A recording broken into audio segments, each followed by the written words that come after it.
Let me hear you. Good and loud. All right, Gary. On one. On two. On three. And now, two people that probably know you better than you know yourself. That's my whole ball game all night long. Albert Bell's corked bat game in 1994 remains one of baseball's most aggressively unhinged moments. When umpires seized his bat, Cleveland didn't protest politely. They launched a heist movie. Jason Grimsley ceiling crawled like a budget action hero to swap out the evidence, while Bell acted like a man deeply offended that anyone would question his perfectly normal, extremely explosive bat. The suspension that followed felt less like justice and more like a parent grounding a kid who definitely knows what he did and would absolutely do it again. Then Major League Baseball decided to cancel Christmas. About a month later, the 1994 strike wiped out the World Series and replaced joy with press conferences, legal jargon, and a deep sense of betrayal. Fans were left staring at December calendars with nothing but resentment and reruns, wondering how a sport built on nostalgia could so casually torch its own traditions. No October drama, no champions, just a lump of coal wrapped in a collective bargaining agreement. If baseball were Santa, it left the country on red.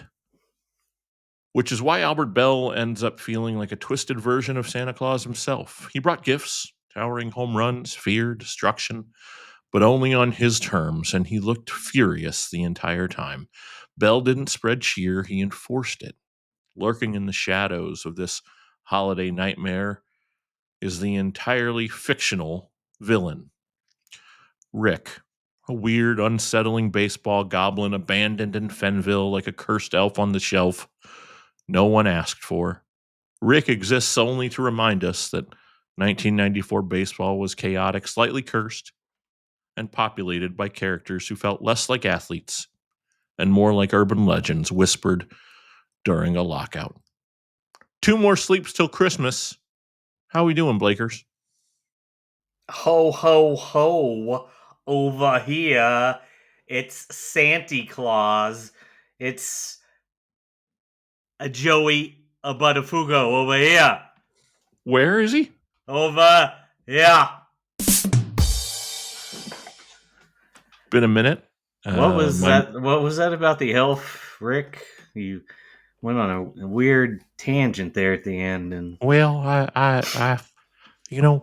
I think Gabe believed that I was going to be along for the ride, as it were, for his new location, his new home. But hey, Blake, have you ever seen the movie Cape Fear? I have. Yeah, I learned a trick or two, and they have that new minivan, and there's a lot of extra things to hold on to up underneath that some gun. Oh, okay. And so when Jamie brought the baby over, I went ahead and smuggled myself underneath the minivan and slept in the garage for a day or two. But you know, the green couch is back in the office the way it should be. You can see a little sliver of it there in Gabe's video. Yeah, I did. Yeah, and that's where I've been staying. How you like the new place? He thought he was going to get away with leaving me in that basement, but It's probably misunderstanding. No, I don't think so. I look. He tied me to the ceiling in the basement with an old extension cord. So I'm pretty sure it was on purpose. But Well, that might have been the day he was worried about the rapture. Oh, that could be too. I guess I could give him the benefit of the doubt. But Didn't want to when the lose new ya. owners found out that the basement leaked the way that it did, and Uh-huh. the realtor emailed Gabe to ask him about it, and he said, "No, it never happened to me." Yeah. No, it didn't. I told him, I said, "You either let me come there and stay, or I'm going to tell them all your dirty little secrets." And so here I am with the family. The Christmas tree is all lit up, and Gabe can look at it, and there's presents underneath it, and he can't wait to see that little girl. Oh no, spreading like a virus. There it is. How's everybody doing? Oh, it's just me, so I guess we're fine. I expect. baby, thanks for I. asking. I that's that. There it Did is. you hear they got my megaphone back, Gabe? They did. They found your megaphone, Jimmy. Oh, I'm so baby, excited for you. I can dance again for Christmas. Keep on dancing, baby. Oh. It's what we're here for. We're here for the whole ball game, is what we're here for. And I'm not too happy if anybody gives a shit. Charlie, if I may be so bold, I'm pretty sure I give more care about you than just about anybody else on this phone call, including myself. Did you see my friend Juan Cena's last match? No, I did not. I did not watch it. I saw the end of it, but I didn't watch the match itself. No, what happened? He wrestled Andre the Giant and won. Wow. That's pretty exciting, especially considering Andre's been dead for more than 20 years. Pretty good. I thought so, not bad. You know, Juan's never been much of a wrestler. He's always been more of a Mexican tuxedo salesman. But I didn't even really know he did it, to be honest with you. But I turned the TV on and there he was with Andre the Giant. But did you know they opened El Amigo back up out east? I heard that they moved into another unit there in the bad mall, right? No, that's a good mall. They closed the bad mall down. They closed the bad mall down? It's all gone, Gabe. It's all gone. No more. No more chair massages. That's really upsetting. But El Amigo has moved east with the Toys R Us. I went there with Blake and his boy a couple weekends ago. It was okay. It's just a bunch of shelves and shit set up in it. Yeah, we got one here too at a place called Great Lakes Crossing that used to be like a big Mills style mall, just a giant one. There's a Toys R Us in there, and it's like 3 aisles of racks, and that's it. The pervert behind the counter said next year they're gonna get permanent shelving. I don't know. Maybe I can get a job there. I mean, look, if they got a warehouse, Charlie, I'm sure you'd fit right in. No, fuck that. I'd be like Jeffrey the giraffe. I'd be Charlie the cock. Come buy your toys here, little kids. It's Charlie the cock. I don't know. We'll work on it. Yeah, I think that needs a little workshopping, Charles. How about instead that we go with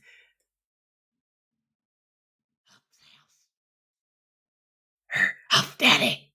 Or maybe Hung Daddy. That's right. You call me Hung Daddy. Come on down to Hung Daddy Toys. Don't worry. We ain't gonna hang your kids or your daddy. We ain't Chris Benoit. Jesus Christ. Oh, boy. Happy holidays, Gabe. Merry Christmas. Put Thank that you, stupid Charles. hat on. You look like a pervert. Yeah. Chad Reams, my new neighbor. Oh, that's very unsettling. Oh, good. You froze for a second. I was a little worried about what was happening there. I'm always freezing. I'm ice cold, baby. I suppose a knuckleballer's got to be ice cold, right? Got to have a certain amount of ice water in your veins to be able to throw that slow, right? I'm too hot to handle, too cold to hold, Gabe. Mm-hmm. Sure. All right. Merry Christmas, y'all. Merry Christmas, Adam. Trying to keep Florida respectable. Is that where Adam is? Is Adam in Florida? He's down in it, Gabe. He's down in the shit. Oh, boy. Well, Florida man, thank you for listening. This ball game we're watching, it's going to be a Chicago broadcast. So we've got Hawk and Wimpy on the call. Yes. And if you've already loaded it up, the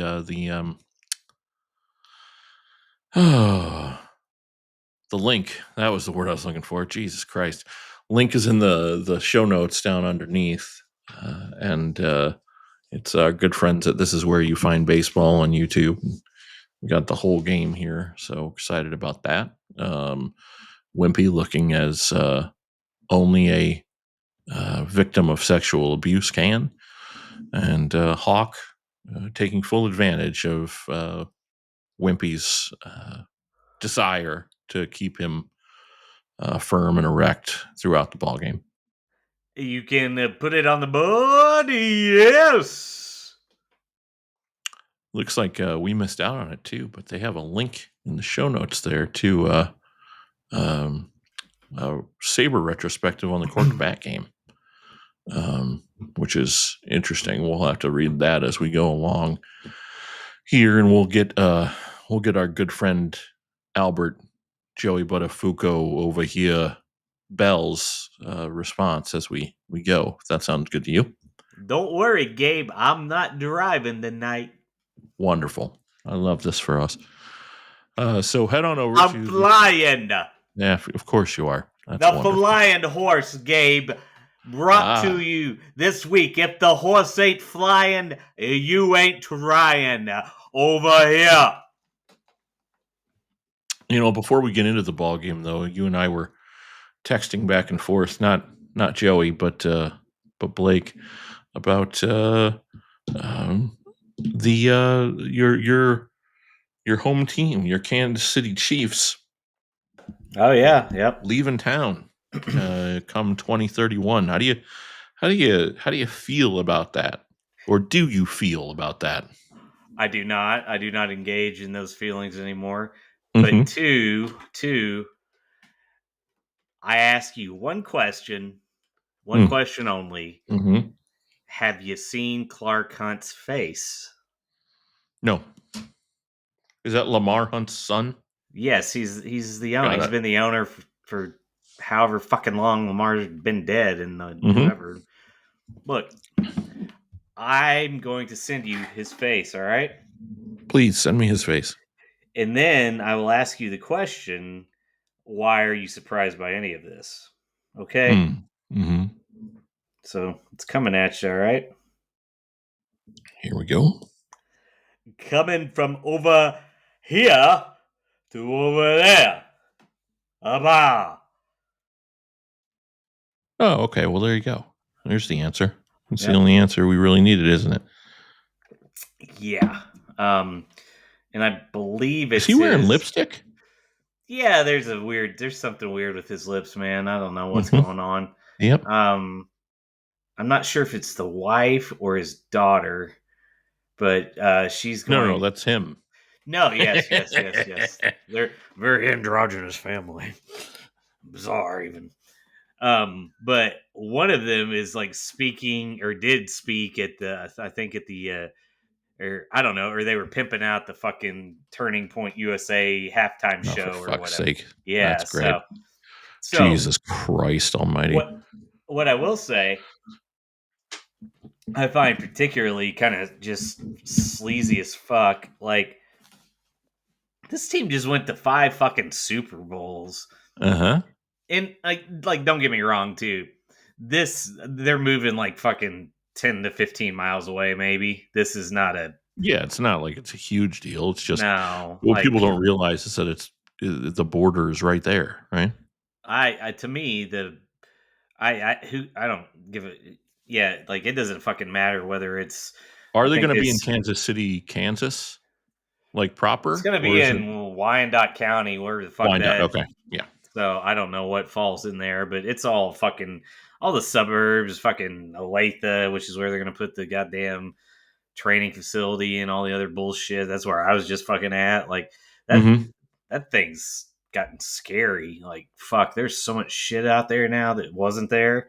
But, so, anyway, like, again, this shit's all, like, within 10, 15 miles of... So, but, you know, could you bitch about it? Could you complain about it? Sure.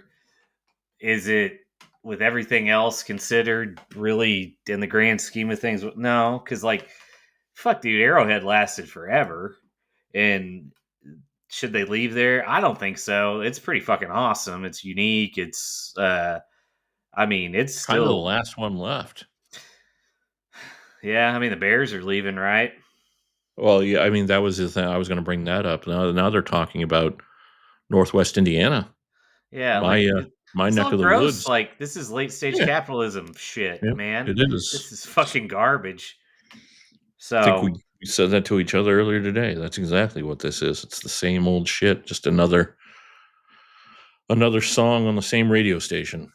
It's just like, you look Hot Dick 105. Yes, that's right on the Hot D 105. 5. But the like in baseball, you got the A's leaving, they're dog shit, they suck and whatever. And then here it's like, and I get it again, not leaving town, but a fucking team moving on for a better deal that just was like a goddamn dynasty. So This man I is guess, a ghoul. Like, this guy's face is a real problem. I didn't realize it was this much of a problem. I feel like his father would probably disapprove of this, but Yeah, what are you going to do? It's, time marches on, right? That's what Tracy Lawrence would say. look, I think about the only thing that's for certain in each generation is like the wealthiest, most powerful men of each generation just get a little fucking worse, probably. Yeah. The only thing that's for sure about Sting is nothing's for sure. Aptly put. Go ahead and head over to the link there in the show notes, and we'll get this game underway so that we're not too terribly exhausted for work tomorrow. Not that either of us is going to do too much work tomorrow, but it's late. What do you want from us? I suppose what you're paying for. So here it comes. We're going to hit play you have it up, right? I do. 3, 2, 1, play. Yeah, it's back. Thank you. They're on Sports Channel in Chicago. We had one of those little black boxes on top of the TV with the rotary dial, the clicky dial thing. That's how we would find Sports Channel. I was always jealous that I could not get Sports Channel. Well, it's fascinating too. Sports Channel was like the earliest version of those local sports networks where it's like the same network in 30 cities, except they just have local sports. Right. Yeah, I was always, I think we might have mentioned this, but my sister had a satellite and they would get the sports channels. Oh, Jesus. This guy's on cocaine. There's a guy with a problem. Speaking of a problem, Blackjack McDowell on the bump, getting the start tonight, looking like a fucking long erasered pencil.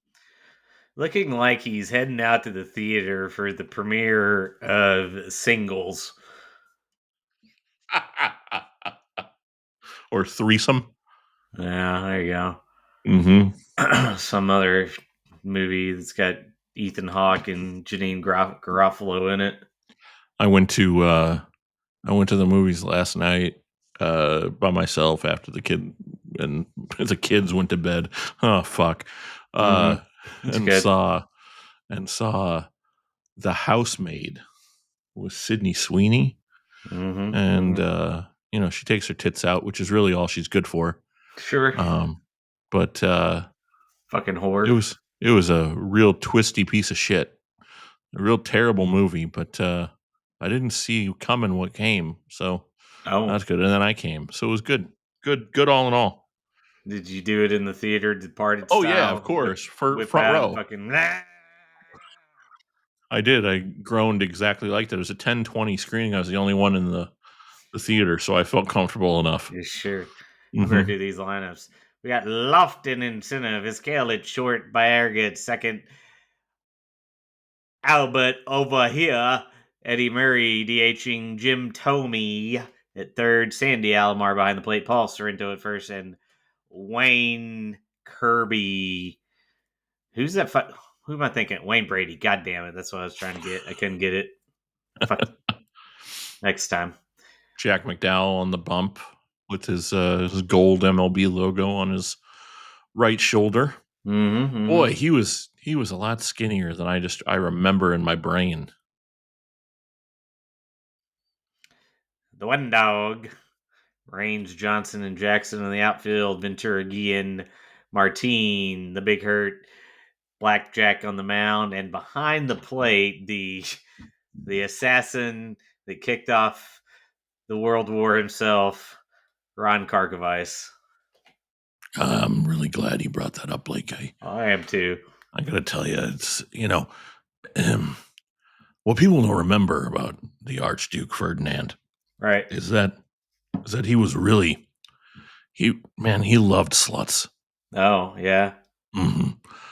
I mean, ultimately, that was his undoing. I learned pretty quickly that he had a soft spot for big-breasted women and tight-bodied boys, and so okay. yeah. Hey, back then, most of these guys in the area around Turkey, like the Middle East, they didn't give a shit about nothing. They didn't care about morals or morality or what was right or wrong. They just they're a bunch of hedonists. That's the word I would use for it. Did somebody say something about Turkey?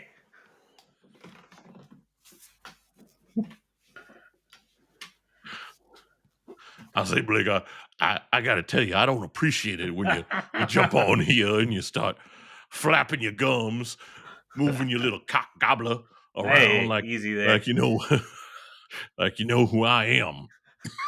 Oh dang, dude.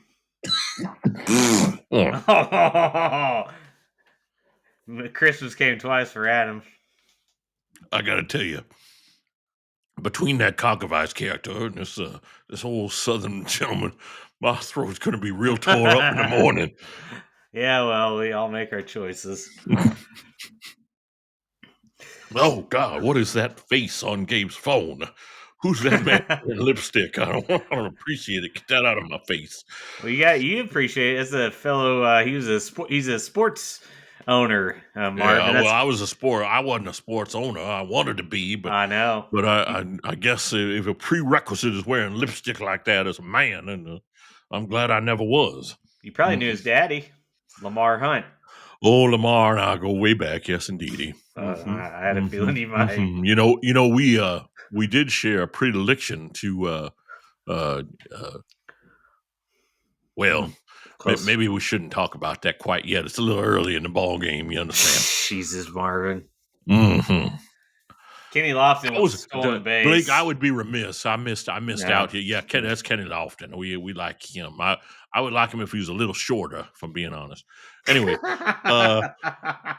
he's just like 5'9". He's lithe, but I'd appreciate it if he was more like 4'3" or less. Yeah, 4'3". You understand? 4'3", 92 pounds. 92 pounds. 90. I can't believe you hit that nail right on the head, man. It's one big turkey. It's, that's what I was going to ask you about. I'd be remiss if I didn't. I usually like to stop by y'all's program and talk about the way I would prepare a bird and whatnot. I think I may still do that for Christmas. That should be something. I missed out on the Thanksgiving because Gabe was moving or something, and he couldn't get me my recording equipment in time. Well, but anyway, how you gonna make a turkey when you're mobile? How was your Thanksgiving holiday there, Blakers? It is fine. I'm glad he always liked to give me so much material to work with here on the program. I tell you, it makes doing these things a real delight. I tell you, Marvin, I'd give you more if I could remember. I don't know. Like, I'm not sure what I did. I think I went to my mother-in-law's and then I came home. Like usual. What did you have to eat over at your mother-in-law's? Did she cook the bird herself, or was she one of them folks who went to the stove and bought a pre-cooked bird and throw it in the oven for 25 minutes before the game starts or whatever?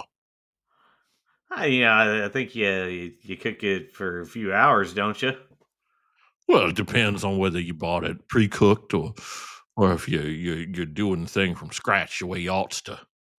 I'm not sure about scratch, but I know it took her a few hours to cook the bird, so had that, some ham, some potatoes, some green bean casserole, stuffing, the usual. I think this was going to drop, Marvin. Sure did. Indians are on the board. They up 1-0 here in the bottom of the first inning. Those top of the beautiful, first inning. Excuse me. beautiful uniforms. Yeah, these are the uniforms they should be looking like. I saw earlier today. I was here hanging out with Gabe and watching what he was looking at on the internet, which can be a dangerous proposition from time to time. You understand? I've Anyway, seen the profile. he was there. He was there watching the ball game from 1999 when old boy was there's Gene Lamont out here, John, with the umpire. I think he That might is. have some kind of problem. Uh, I think this is the beginning of the end here for Mr. Bell in this game. Anyway, he was there looking at the game from 1999 where they hit Albert Bell. And I'm checking the bat, Marvin. You called it. Here we go. Interesting. You got the umpire is looking at the end of the bat, seeing that there's been some shenanigans there. Or Hawk said, "Is it corked?" Mm-hmm. And Wimpy said, "It could be." And Hawk said, "It might be." As if they were a home run, you see? It's very, very clever stuff. Yeah, very tongue-in-cheek, huh? Mm-hmm.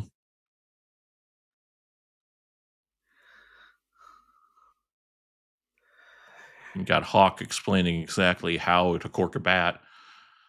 I took the wood out and I inserted the cock over here. This is bullshit, Gabe. Why? Well, tell me why it's bullshit, Joey. I didn't do it. But didn't you? I couldn't have. You couldn't have? Nah. Did they have the bat? How could I do it when the guy that did it was over there? You were. And I'm over here. Over here. Yeah, got it. Is that Eddie Murray? Eddie Murray over there. Okay, just making sure. Yeah, Gene Lamont on top of things. Really making things happen. You know what? Personally, if I was Albert, Hawk admitting to getting caught cheating. Mm-hmm. Oh, there's John Hart, the GM. This little cup. Look at his wife, Sandy. What do you think about her? Sandy clearly loves anal sex. She's asking him if he did it, and he is not wanting to look at her. And he didn't look at. Yeah, he like turned his whole body away, so his face didn't even make incidental eye contact with her. Sandy, shut the fuck up. Stop fucking talking. Stop fucking. You want to talk about this? There's we'll talk about it in the car. Cameras on us, you stupid bitch. They can read my fucking lips. You know what, this bitch? Is why I hate you. Go wait in the fucking car. God damn it. Your Mary Hart fucking haircut. You pissed me off. Fuck out of my face. It's only the first inning. God, that guy's a real 2T, isn't he? Jesus Christ. He's on MLB Network all the fucking time now. That tan blazer with that green polka dot shirt underneath it. Hey! Look at that, by Robin. Not too shabby. Paco sucks it up. Oh, the point I was about to make before we got sidetracked. I got to tell you, if I was Albert, I would go find Gene after this game, probably. Yeah, I can't imagine a scenario where he didn't try looking for him at the very least. You know, whether or not they ever had an interaction this day, I don't know, but I can't imagine a scenario where he didn't try to look for him. That's what I would have done. At least it is Eddie Murray. Fucking Matt. No shit. We established that. Yeah.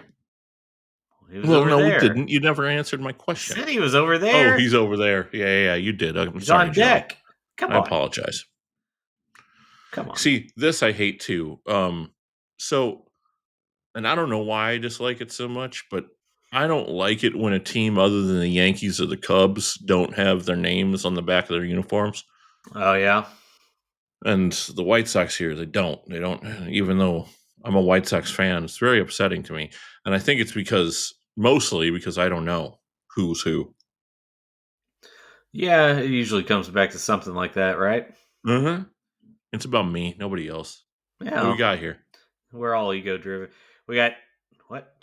Paco Martin at second, Tim Raines in left, the Big Hurt at first, Julio, the diminutive one, Franco DHing, Robin Ventura at third, Darren Jackson in right, the one dog, Lance Johnson center, the assassin Kark behind the plate, and Ozzie Guillen at short. Mark Clark on the mound, 10-3 on the year with a 3.71 ERA. You got a bunch of Interestingly enough. weird letters at the top of your thing. Oh, yeah. Okay. Joe Enye QXXXX Enye. Yep. All right. That makes me feel better. Darren Jackson in the lineup today. Darren Jackson been the voice of Chicago White Sox baseball for, since 2003 or 2004. Yeah, he's kind of a goon. That's an interesting word for him. I wouldn't have used the word goon to describe Darren Jackson, mainly because of like his stature. He's a kind of a little guy. And in my mind, goon is a big one. Of course, now these kids have taken over the word goon, which is really upsetting to me because, I'm not gooning, I'm just jerking off. What are you talking about? You talking about fucking Bill Irwin, dude? I did really enjoy those boots that he wore that looked like ice skates. Darren Jackson was 6 foot, 185 pounds. Yeah, diminutive. I'm 6'5", 350. What's your point? Yeah, that's abnormal too. I don't. All of it is Yeah, all right. like, I mean, come on. He is probably, I mean, I'd say he's slightly above average in both of those things. What's the average Tim, man, like 5'9"? I don't know. Tim Raines a Hall of Famer? I think so, especially if Harold Baines is. Yeah. Omar Vizquel I gets it think he was just in the safe. nick of time. You see what I liked about the tribe this year, and I think they did a few more years, but on their home uniforms, they would wear red cleats. Oh, interesting. Mm-hmm. Mm-hmm. So let me ask you this: the Manny Ramirez comes around in '95, then, or is it later? Nah, he's here in '94. He's here now? Okay, because I was looking at that lineup. He's not in the lineup today, but um, It's his it's rookie year. it's a friggin' murderer's row lineup of guys. It's unbelievable. Yeah, they got about 4 year run here. Big Hurt up to bat now and looking as only Frank can look when he's not covered in pillows. Motherfucker's batting 382 for God's sakes. It's July 15th, everybody. It's Bob's second birthday today. Today or July 15th? July 15th, 1994. That's good. Mm-hmm. I like Frank's cleats. Oh, yeah. See, what are those, Reeboks? Yeah, No, yeah. those are Jordans. No, they're Reeboks. Okay. Big Hurts were exclusive. They were Reebok. Uh-huh. Okay. They also had Big Hurt baseball. Did you ever play that? Oh, yeah. Yeah, plenty. It wasn't as good. It was the Griffey game, but it's No, it fine. sucked. I had a Frank Thomas poster on my wall, big one, like a Did you really? 16 I by didn't know 20. that. Mm-hmm. And I had Frank. Hey. Got under that one. Yep. I had Frank and I had Cal Ripken and Ozzy. Ozzie Smith, right? Yeah. Not Ozzie Guillen. Not Ozzy Gijin, no. Top of No. the second inning here in Chicago. Cleveland up 1-0. Had those guys, and then I also had a bunch of I had a WWF Attitude poster Sure. and Get it? that's right. And I had a picture of a chick in lingerie named Sandy on my ceiling. So when I laid on my bed, I could look up at it. Like the grandfather in National Lampoon's Christmas Vacation. Mm-hmm. Looking at Janet Jackson. Yeah, Mhm. exactly. I get it. Hallelujah. Holy shit. Where's the Tylenol? And then I also had this poster that I made of cutout magazine photos of Triple H, which that's It's all fine. about the game. It said the game. You know what the thing that said game. You know what it was? It was from the cover of a Game Pro magazine. Nice. Yeah, Really good shit. yeah. It's like a serial killer thing. You know, the fucking cut Yeah. out the magazines. Yeah, Yeah, of course. of Triple H, a serial killer tribute to Paul Levesque. That's what you could call it. It's probably in a storage unit in Memphis, Tennessee, if I had to guess. Keeps getting better. Sandy Alomar Jr. at the I'm bat. going to find that fucking thing one day. Like a time capsule. Somebody on the learning channel is going to open it up with a pair of with a lock cutters and find Mhm. your tribute to the game from 1996. No, dude. Seven, This is eight. no, this is fucking like shit. 99. This is when he became the game. Wait a second.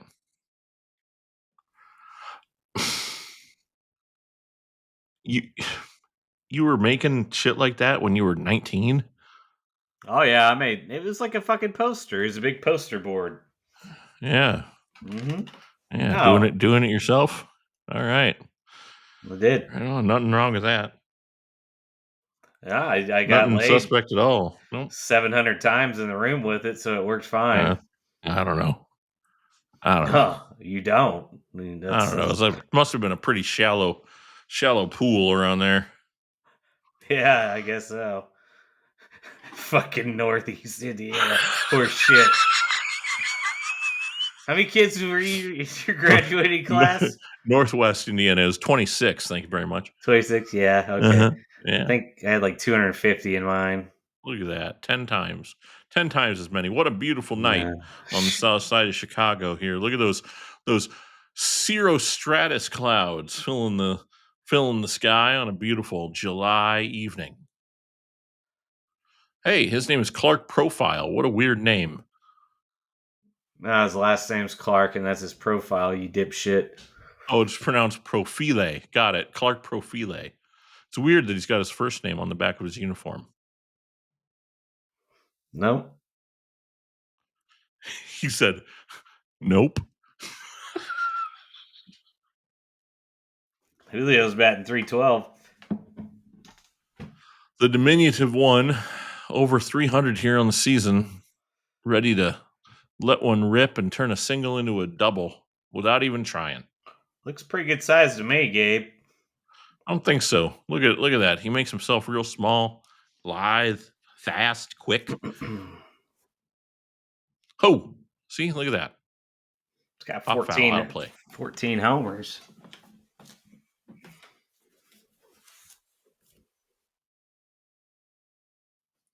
You really wouldn't call Batting that guy three- a goon? Seriously? Batting 399 at home, Frank Thomas, on the year. He looks like a total fucking goon. Who's that? Oh, Darren Jackson?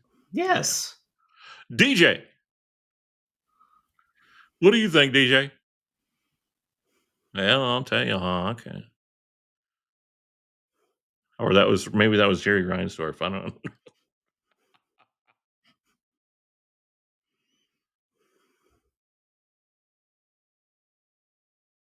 Uh-oh. Hanging people. I was hoping that Carlos Baerga was going to run directly into Albert Bell there. It didn't happen. Why You would see you that hope big that? old chain Carlos is wearing? Thing's flopping around like crazy when he runs. Big, fat gold chain on What a Carlos's hot neck. dog. What a fucking hot dog. About time we had the return of Billy Martin to the program. Maybe Carlos can get fucking $3,000 for the holidays and self-support.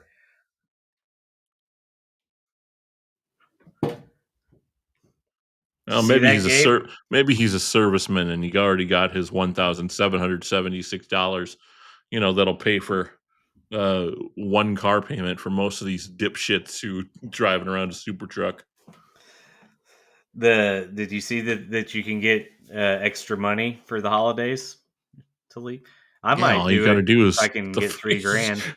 Hey man, if you want to send my ass back to the Czech Republic where my ancestors came from, I'll take the $3,000. What the hell? I don't know if you get to choose, but I'd go pretty much Huh. anywhere if I could be alone. Oh, don't say that. No, that'd be nice. Oh, you want that? Okay, all right. I mean, yeah, it'd kind of suck. I wouldn't want to be around all the other fucking deportees. But if they could just take me to my own place somewhere and give me $3,000, sure. It'd be fine. Yeah, sit down, Robin, you bitch.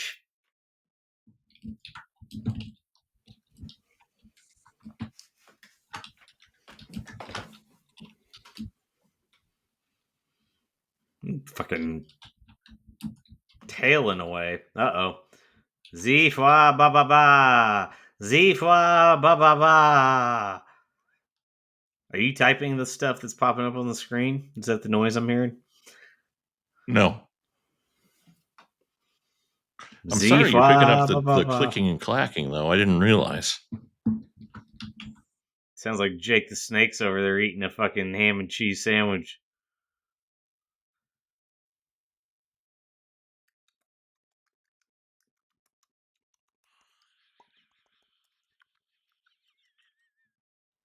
Yum. Oh, dang, man, dude. I done went and got myself all fucking hungry, dude. I'm just gonna eat some Chex Mix on the show for the next 45 minutes. Takes me about 3 days to get all the good pieces out of one of them big Sam's bags, man. And then it's just the shit pretzels, dude. I'll leave them for the little fucking girls.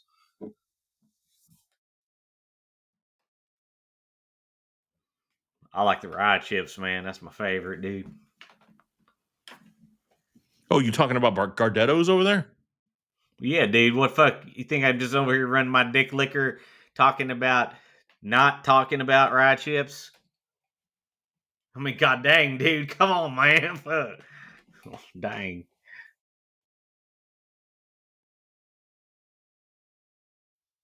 Hey, look, dude. Is that Wayne Brady, dude? Got it in.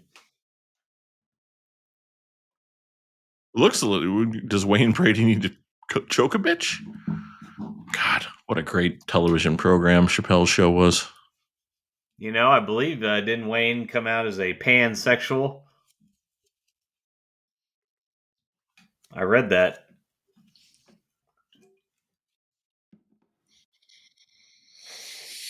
I was reading the other day about Carlos Baerga nowadays and what he's up to. Oh, were you? Where did you Mm-hmm. see that lady? Look at her. She's very aggressive. Clearly a lesbian.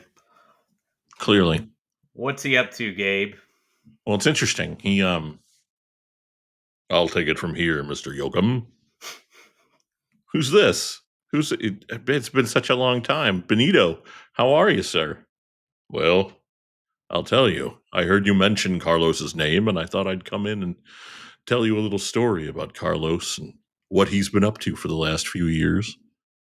Well, that's fine by us. What do you got? Well, each morning at precisely 9:17 a.m., Carlos glides across the marble floors of my Coral Gables mansion, and impeccably dressed in a linen suit that somehow still allowed for gold glove caliber footwork. He polishes silver with the same intensity he once brought to turning double plays, muttering to himself about proper placement, timing, and fundamentals. He calls me Senor Santiago, you understand. Every morning I wake up to Carlos shouting upstairs, "Your cafecito is hot, your schedule is clear, and someone has once again moved the good rum." It was me. I had several whores last evening. Of course.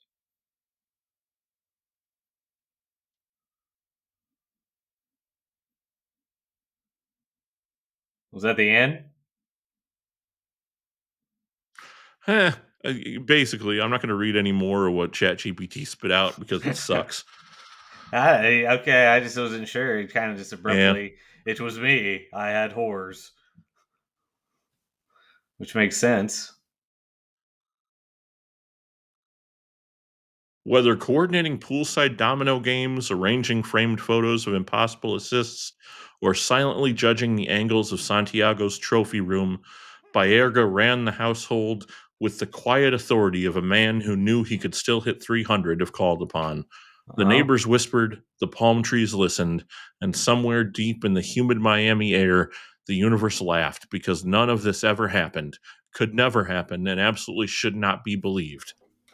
Oh, okay. See, they have to throw that in so nobody gets sued, I would imagine. Well, that takes you right out of it. Mm-hmm. It's like watching a John Cena match. Carlos Baerga was the best butler money could fictionally buy. Garbage. What are you going to do? I bet you Grok wouldn't have to put all that shit in there, but that's because Grok's not woke, bro. I don't know. I had to switch it up because those motherfuckers. Oh, Jesus Christ. Yeah, the pictures. Yeah, I couldn't make real fucking people or whatever, and I who knows what the who gives a shit. Blackjack walks another here. Zafwa ba ba ba ba ba ba ba ba. Jack Morris going tomorrow against Jason Beret. Fucking Jason Beret. Jesus Christ. Look at that face. He looks like a 17-year-old in high school who shaves his face way up too high too early. He doesn't have any hair coming in, but he just gives himself razor burn on his cheeks. You have any of those dipshits in your school?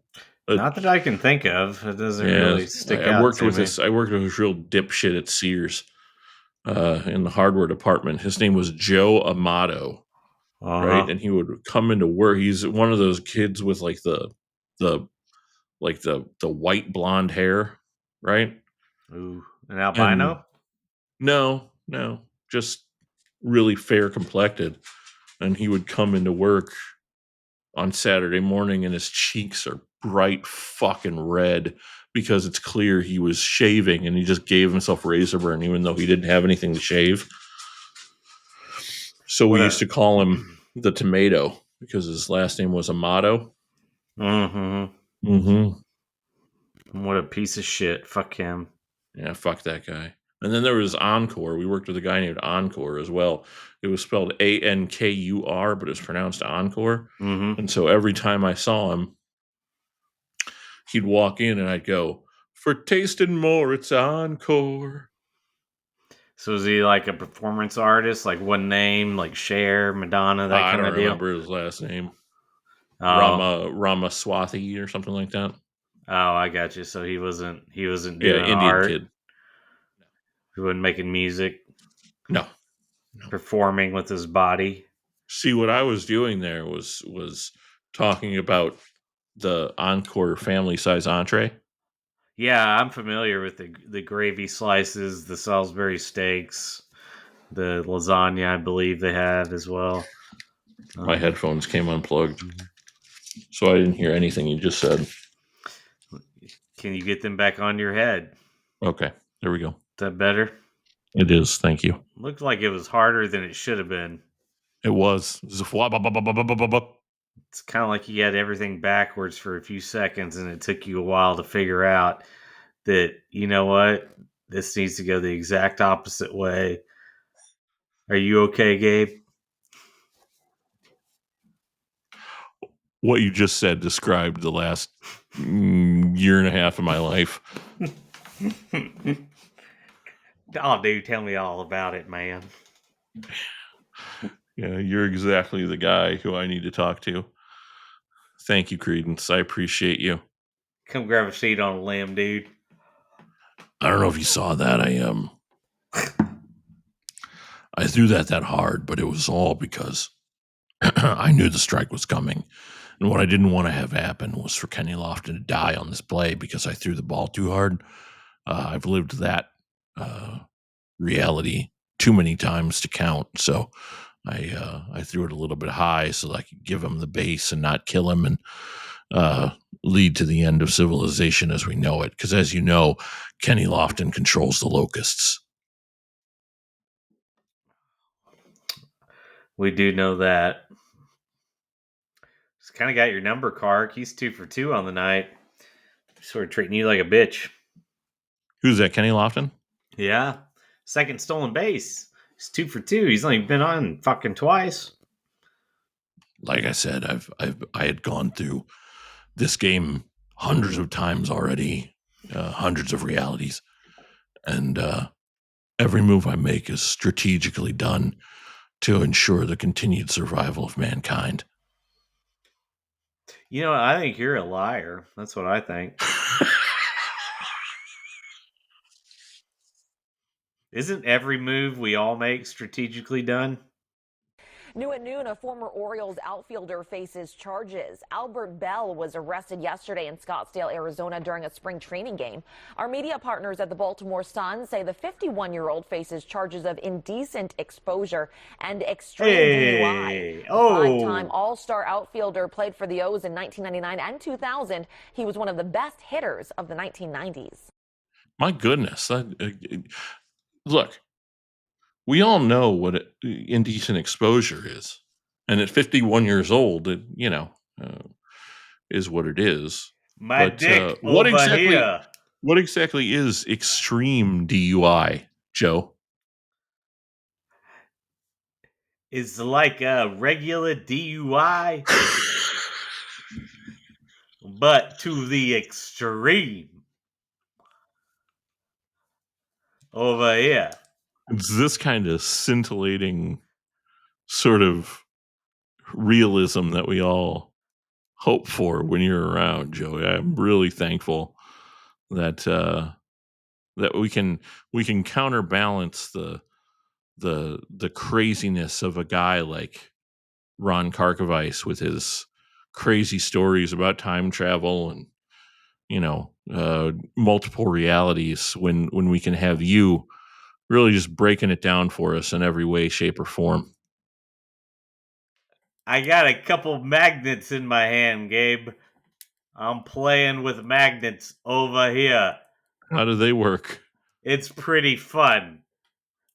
I don't know. They just do. Mm-hmm. Maybe I'll blow myself up in some kind of computer thing. Maybe just swallow 2 of those little guys, and then we don't have to worry about you anymore. Hey, what if I put one in my mouth and one in my ass? What would happen? Would they meet in my heart? Maybe my spleen or pancreas? I don't know that there would be a direct way for them to reach your heart.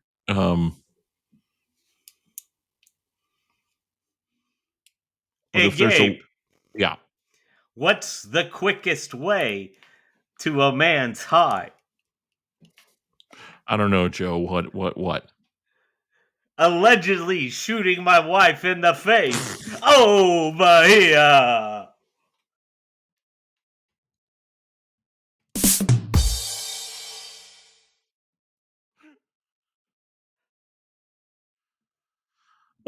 Here's Benito Santiago's butler, Carlos Baerga, up. Carlos, do bring me my Wesley.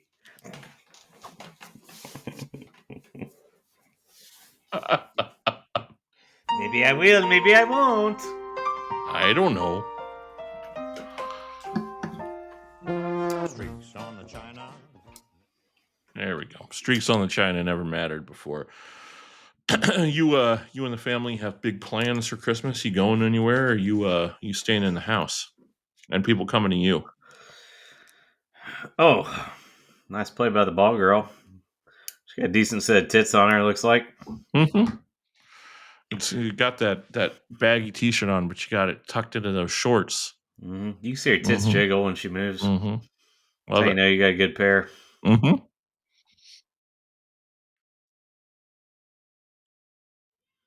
Yeah, I don't know. Jesus Sure, we're going. Christ. Sure, we're going. My mother-in-law's like always. Yeah. I do the same goddamn thing. It's not pleasant. You know, it'll be fun watching the kids open their shit, and that's always good. But yeah, after that, That's all it's got to be. just spending a lot of time doing shit I'd rather not be. Which, well, fuck, that's pretty much every day. So, see, this is where you get rid of the expectations, Gabe. Yeah, easier said than done there, pal. That's where you get me. I come in, I help you. I'm going to get you through this. I'm your silver fox, Gabe. It's me.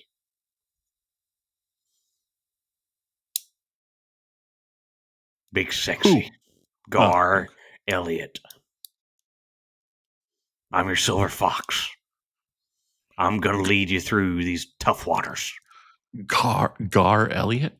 Big sexy Gar Elliott.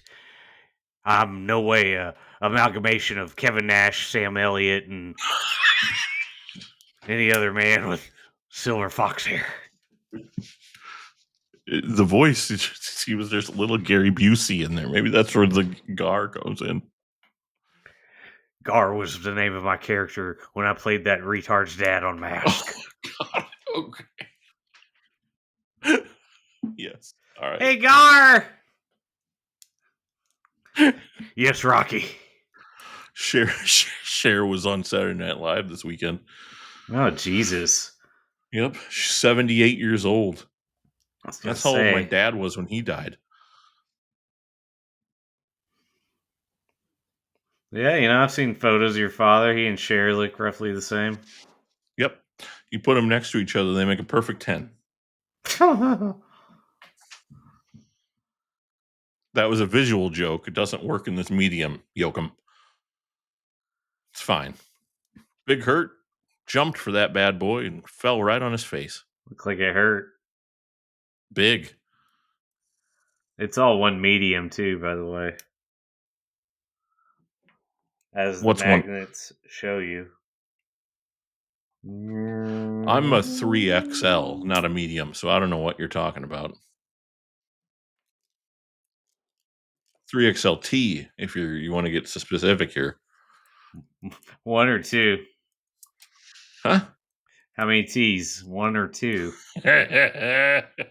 Always 2. Come on. If God you're gonna damn.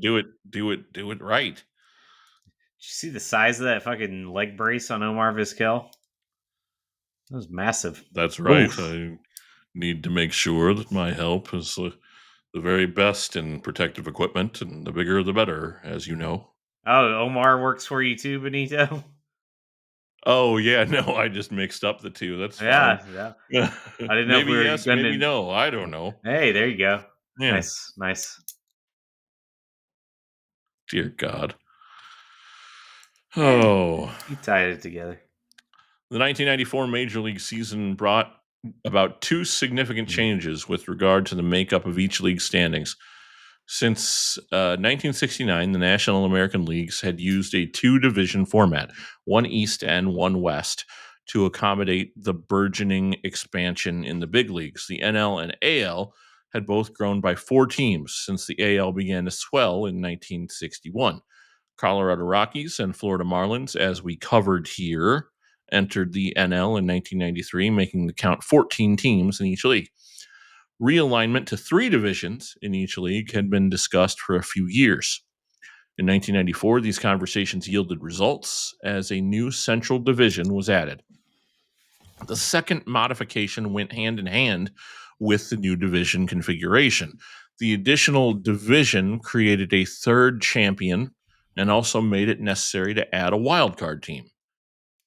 Postseason slots were now doubled, and now many clubs had a path to the playoffs with fewer obstacles. This format had been used by the NFL for many seasons, beginning in 1970. For Cleveland, the new alignment gave the tribe some hope for a postseason berth. After years of futility, the Indians were now in a weight class that suited them, with teams they could compete with. Milwaukee, Chicago, Kansas City, and Minnesota. Gone were the days of immediate doom, conceding defeat to the powerful Red Sox, Yankees, Orioles, and Toronto Blue Jays in their old home in the East Division. The White Sox had more success than Cleveland, but not much. They finished on top of the West in 1983 and 1993, but in both cases, they were sent packing when they were eliminated in the league championship series to Baltimore and Toronto, respectively. As the second half of 1994 season began, the teams were separated by mere percentage points in the AL Central standings. Cleveland, 51-33, was a smidgen ahead of the Sox, who were 52-34. Both teams boasted powerful lineups and adequate pitching staffs to make their case as the favorite to finish atop the division. Cleveland opened the second half of 1994 season with a 4-game set against Chicago at Comiskey Park. The White Sox took the opener as Alex Fernandez beat Charles Nagy, and Chicago spotted Cleveland a 3-run lead, but scored 2 runs in each of the 5th, 7th, and 8th innings to claim the win. Tim Raines and Robin Ventura combined to go 6 for 8 at the plate with 3 RBI. The victory gave the White Sox their 9th straight win over the Indians at their home park. Cleveland had not won a game at Comiskey since September 9th, 1992. And that brings us to today's game, the pitching matchup for the second game. Mark Clark for Cleveland, Jack McDowell for Chicago. Cleveland had acquired Clark from St. Louis, and he was used as a starter and out of the bullpen by Mike Hargrove, the manager. This season, Clark was part of the starting rotation. McDowell, known as Blackjack to many, was the reigning AL Cy Young Award winner. He was tops of the league in wins, leading the White Sox to their first division crown in 10 years. McDowell was pitching better of late, posting a 5-1 record in his last 10 starts in 94. Kenny, Cart get that one? Nope. Let it roll. God, what I'm an telling you, ugly, it ugly hit that fucking girl. man. Hit that girl in the second row. You notice how much I look like that guy from Watchmen, right? Jackie Lee Haley. Yeah, that's right. Also a baseball great, Kelly Lee.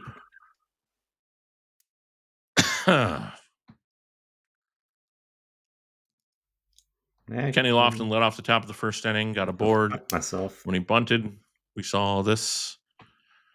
And then Albert Bell stepped in, and Gene Lamont approached the plate, requested that Dave Phillips inspect the bat. He did. Although... El Presidente! Hey, Cat Daddy! It's me!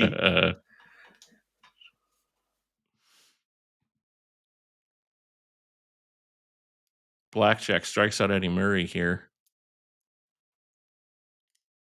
Phillips, who was the umpire crew chief, examined the bat with Joe Brinkman and said, I didn't see anything wrong with the bat, but we'll check it and send it on to the president, Dr. Bobby Brown.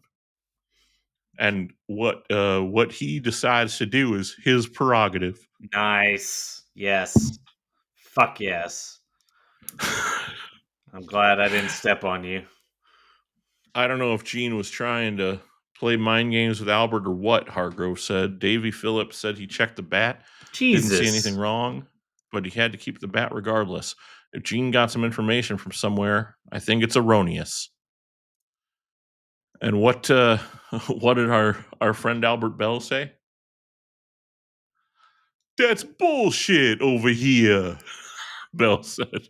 Hey, I don't appreciate it when you do that. I don't sound nothing like that.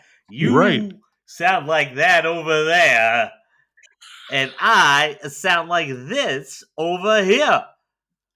It's Joey Fantastic. Buttafuoco over here, not over there. Over here. Unbeknownst to the 38,686 in attendance at the ballpark, as well as the players, umpires, and ground crew, the real drama was unfolding behind the action. Hargrove was in the dugout with his head in his hands, and Indians relief pitcher Jason Grimsley asked bench coach Buddy Bell what was wrong. Bell told Grimsley there's a good chance that the bat was corked. Uh-oh. Oh, Kark drops There you one go. down the He line. sure did.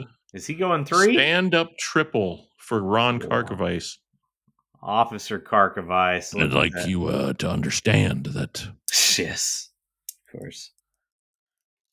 all that happens is because I allow it to happen. Uh-huh. Thank you for allowing your triple. You're welcome. Means a lot to me. Grimsley told Bell he thought he could climb through the ductwork at Comiskey Park and get the bat back. Bell mentioned to Hargrove, who gave Grimsley the thumbs up. Wild. There's a good possibility that all of Bell's bats were corked. So Grimsley took with him a Paul Sorrento model to switch with the confiscated bat. Grimsley entered through the ceiling of the visiting manager's office, crawled through the ductwork to get to the umpire's dressing room. It was not an easy venture for the 6'3" pitcher to manage in an enclosed area. It was pretty hairy up there. Eventually, he crawled to where he thought was the umpire's room. There was a groundskeeper in there, sitting in there on a couch. I put the tile back down, but he had to know. Thank goodness he didn't say anything. When he found his destination, Grimsley dropped into the room and made the switch. My heart was going 1,000 miles an hour, he said. And I went. I just rolled the dice. Crapshoot. Indians increased their lead 2-0 in the top of the third. The one out, Lofton walked, stole the second base. Vizquel also walked, and Carlos Baerga followed with a single to plate Lofton for his second RBI.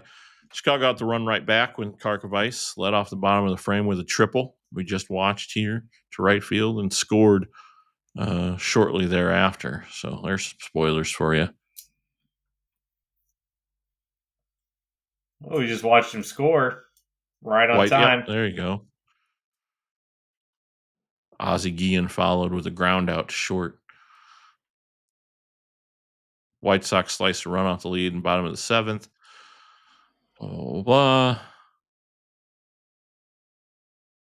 After the game, the umpires knew right away that there was something amiss when they saw the Sorrento bat. Major League Baseball investigated the incident, and the Indians coughed up the bat to security personnel from the MLB after the Indians hired an FBI agent to put on a special investigation, and then threatened the Indians that they would get the FBI involved in full if they didn't make with the bat. Wow. Bat was x-rayed and then sawed open, discovered that indeed there was a circle of cork in the fat part of the bat, and Bell was given a 10-day suspension, and eventually it was lowered to 7 days. We talked about this before. It boggles my mind that was all that was levied there. It was he ended up getting a week suspension for this. Yeah, who gives a shit, right? Just really interesting to think about the world we live in today and what would happen there, especially in baseball. Yeah, we gotta crack down on bullshit, right? Yeah, apparently. It's because it's life or death. It's It's not a game. Look, it's clearly made everything better from that point on, right? It's a good point. It's a good point. We're not living in a shittier place than we were then, are we? I'm pretty sure the last 10 seconds were shittier than the 10 seconds before those.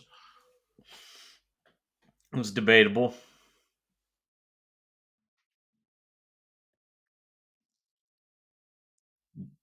Who's talking about Dr. Jack? Dr. Jack Fingers? Well, I don't know. Oh, God. Dr. Jack Fingers on the show. I'll tell you this right now. I enjoyed my time with Wimpy. Didn't we all? This is just Wimpy will leave you with a smile, that's for sure. Yeah, you know, a few times that we hung out in Arizona. I always had a good time with Tom Paciorek. We drank some beers, and it's funny. Is that Paciorek is a word that we use in the church for we call a turnip a Paciorek. Is it? Is that what Yeah, you it's do? Paciorek. It's not turnip. Rotten turnip, loosely translated in Latin to Paciorek. Oh, yeah. Mhm. That's interesting. Yeah, I thought you might appreciate that. Yeah. Oh, I appreciate the fuck out of it, Bob. Thank you. Yeah, you know, I'm here. I am to please. How's your You know, Christmas looking? I never could have climbed through the ductwork at Comiskey. I don't even know I climbed to the ductwork at any of the ballparks. He's a pretty big guy, but that guy Mhm. was 6'3". He must have been real skinny, huh? Grimsley. Yeah. Yeah, I don't think you could climb through much. You're a diminutive guy, then. Can you be diminutive if you're just skinny, or is it got to be skinny and short? I Oh my think that goodness! I think Yeah. I think the big part about being diminutive is being short. See, it's an interesting thought of perspective there. I would have gone the other direction. I thought, if they're 6'3" and they're real super skinny, I would call them diminutive just because their stature isn't the opposite of diminutive. Well, it makes me feel good about myself that I chose the exact opposite way that you would have went. So we at least got that. Can you tell me how tall you are again, there, midget boy? No, I'm 5'7", but I'm happy that I don't think like you is what I was saying. Yeah, 200 pounds, that's me, right? Yeah. Yeah, that's right, Bob. Thank you. How long you been dead now? Oh, did you hear on a program? Oh, when that was over a year ago. A year or It so, was huh? before. My goodness, before the other guy had his heart taken out. So this Gosh, won't this won't be your first Christmas as a dead man. maybe June or July a year. So yeah, no, this will be second full Christmas as a dead guy. Yeah, Oh, nice. yeah. Congratulations. I mean, look, at the end of the day, people think it's such a bad thing, but it gets a bad rap. Being around every once in a while, you get chosen to be the ghost of the present or past, or if yet to come. I always like past or present because I don't like ever being the ghost of Christmas yet to come. Oh yeah, You I know. gotcha. We all get a chance to be part of the play, and uh, you know, I still can read. And Oh, Anton that's and I good. have really great parties. And the nice thing about Afterlife is teleportation. You can just kind of show up wherever it is. You can't really feel nothing or nothing, so there ain't no feeling. I don't get hungry anymore, which that's hard. But Mm-hmm. as a fat guy, I like my food. You put something in your mouth here, it just falls right onto the floor. You know, I heard so I heard food is just fuel.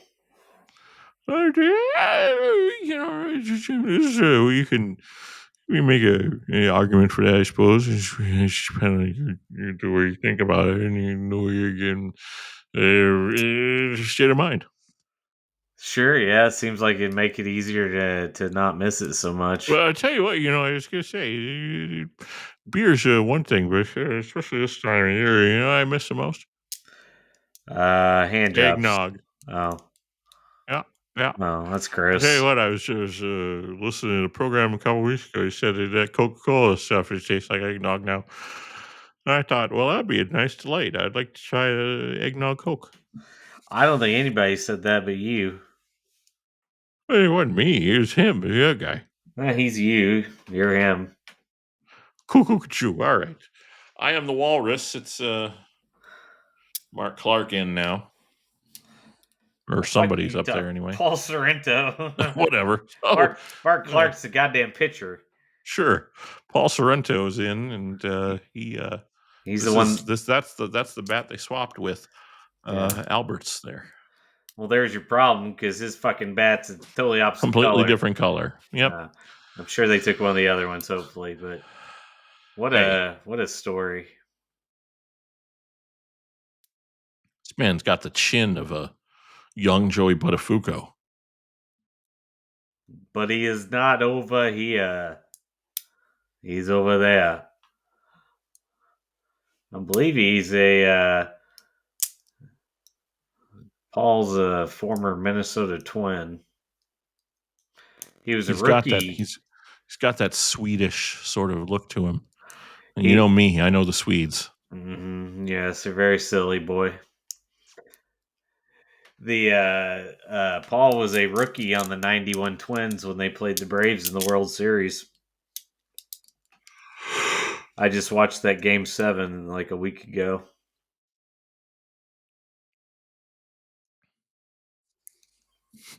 Wimpy just said, don't we have a larger word than big for those guys?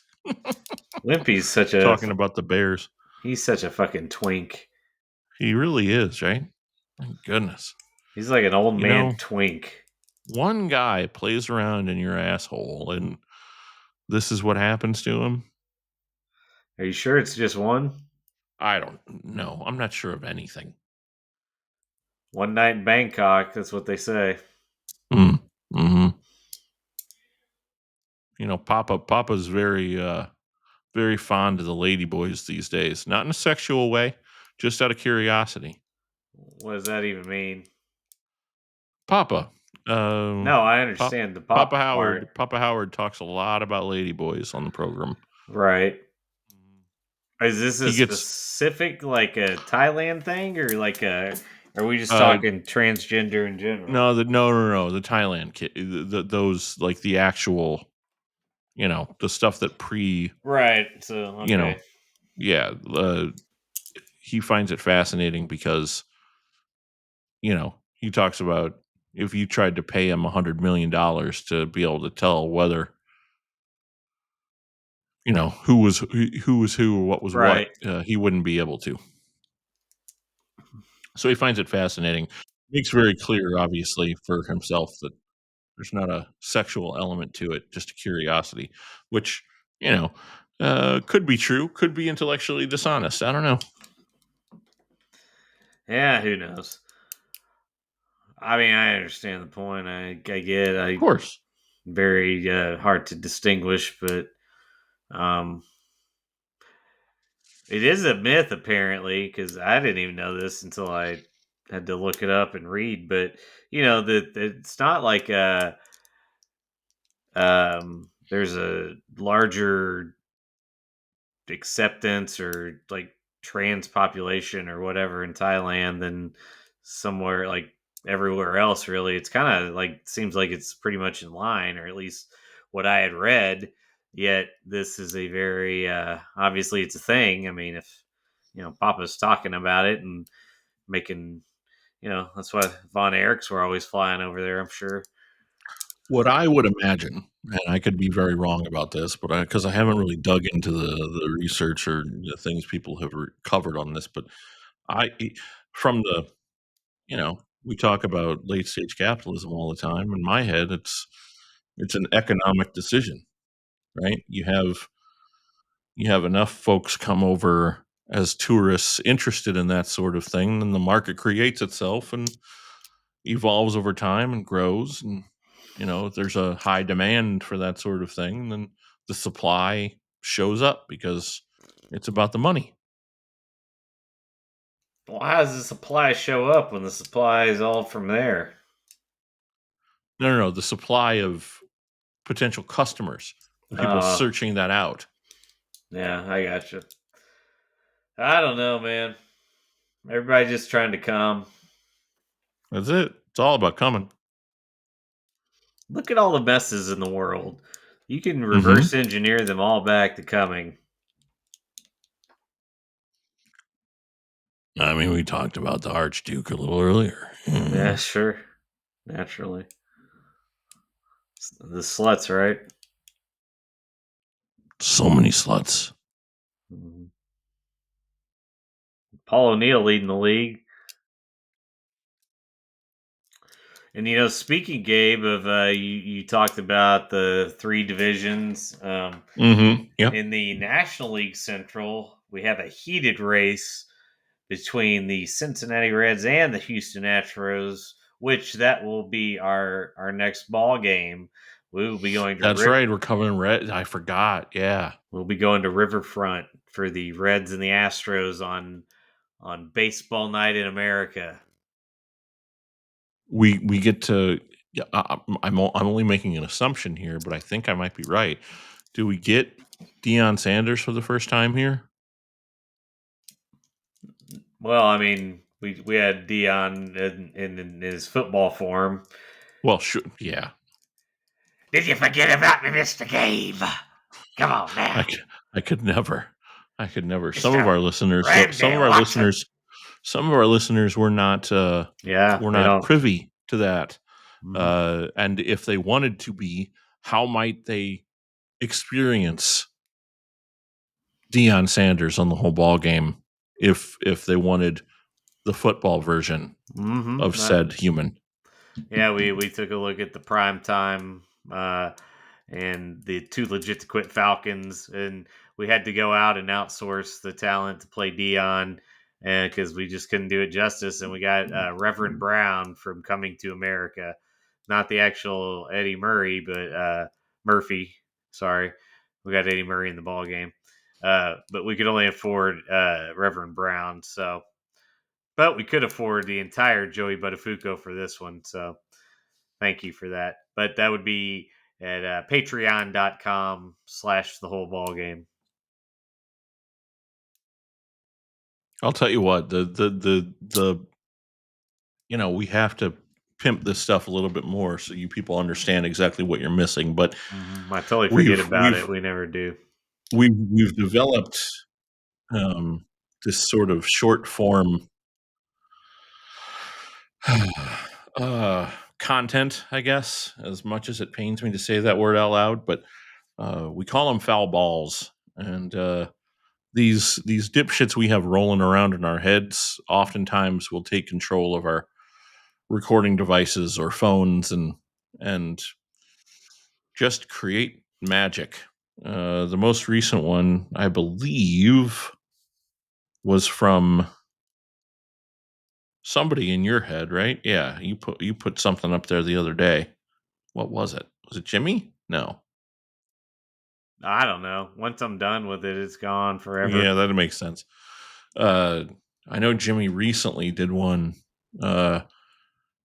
talking about his missing megaphone, which he did get back. Everybody, he did get the megaphone back. So, we had RFK. Oh yes, that's right. Yep, saving that the was Fat it. Boys. Yep, RFK is out there to save the Fat Boys. So, if that interests you, if Jimmy interests you, if any of our dipshit ideas interest you, you should probably head over there to patreon.com/the whole ball game and make it so that Blake and I can save $20 a month a piece and eventually retire to the Dominican Republic. Maybe yes, maybe no. I don't know. As I look at it, maybe Haiti. Oh, yeah, that sounds good. as I look at it now, there's 51 foul balls in there, 11 Charlie News Networks, 5 story time with credences, and then we have 7 stolen goods, which is just random shit that I find humorous that I'll share from the internet, and the one of one Harry at home. Yeah, I haven't done another one of those, have I? Harry just recorded a little bit while he was emptying the dishwasher, and it goes. I think it's about 11 minutes long. It goes well off the rails.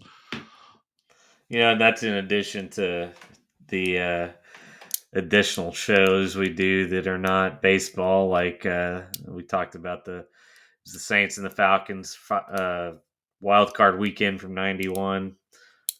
My first, I guess, falling in love with football for the first time. We watched the pilot to Different Strokes together. Yeah, for Marvin. our fans on Patreon. Yep, talk a little about Marvin and his love of black midgets or young black boys. We're not sure, when we don't judge, unless he's a pedophile, and then fuck that guy. But we're not sure. You But also have your entire phone call with DDP on there. oh yes, yeah, that's the other piece, right? Yeah, I should probably update him. It's been almost a year since I talked to him, and he told me to call him and update him every month on whether I was still a fat boy. And I am, just not as fat as I was. But yeah, you can hear the grift come out of Dallas's own mouth over there on the Patreon as well. It's a good one. I bet you that he knows how many months it's been since you haven't called. He's not going to call you or check himself, but he's made note so he can regain and fuck you and make sure you Correct. know that you're a bitch. What will happen is I'll call him back, and he'll let it go to voicemail, and I'll leave him a voicemail, and he'll call me back, and he'll go, "Bruh, you're not dead? You're not dead yet? That's pretty good. It's been 11 months since I heard from you." Mm-hmm. Mm-hmm. He'll go back and check the last message He or phone. put tally marks. Yeah, exactly. Tally marks. He's got notes Dally on marks. everybody. Dally marks. Dally marks. There it is. Yes. Fuck, we got there, by God. Nice. No, but the Cincinnati and Houston will be taking a look at Jeff Bagwell, and we'll probably have to see what we can scrape together to get another guest star for the big dog of the Reds, none other than Kevin Mitchell, baby, BMFer himself. And I think I got a guy lined up. Let's see. But he's Look going at to this cost roster us. real quick. Oh, Say again? yeah. I said, but he's going to cost us. Yeah, that fucking Reds team is monstrous. The Bagwell's going to win the fucking MVP. So that's really the division race and that's kind of the story there. But I'm pretty sure that Reds team's like collective batting average is something like 290 fucking 2 or something like that. Like the entire team's damn near batting 300.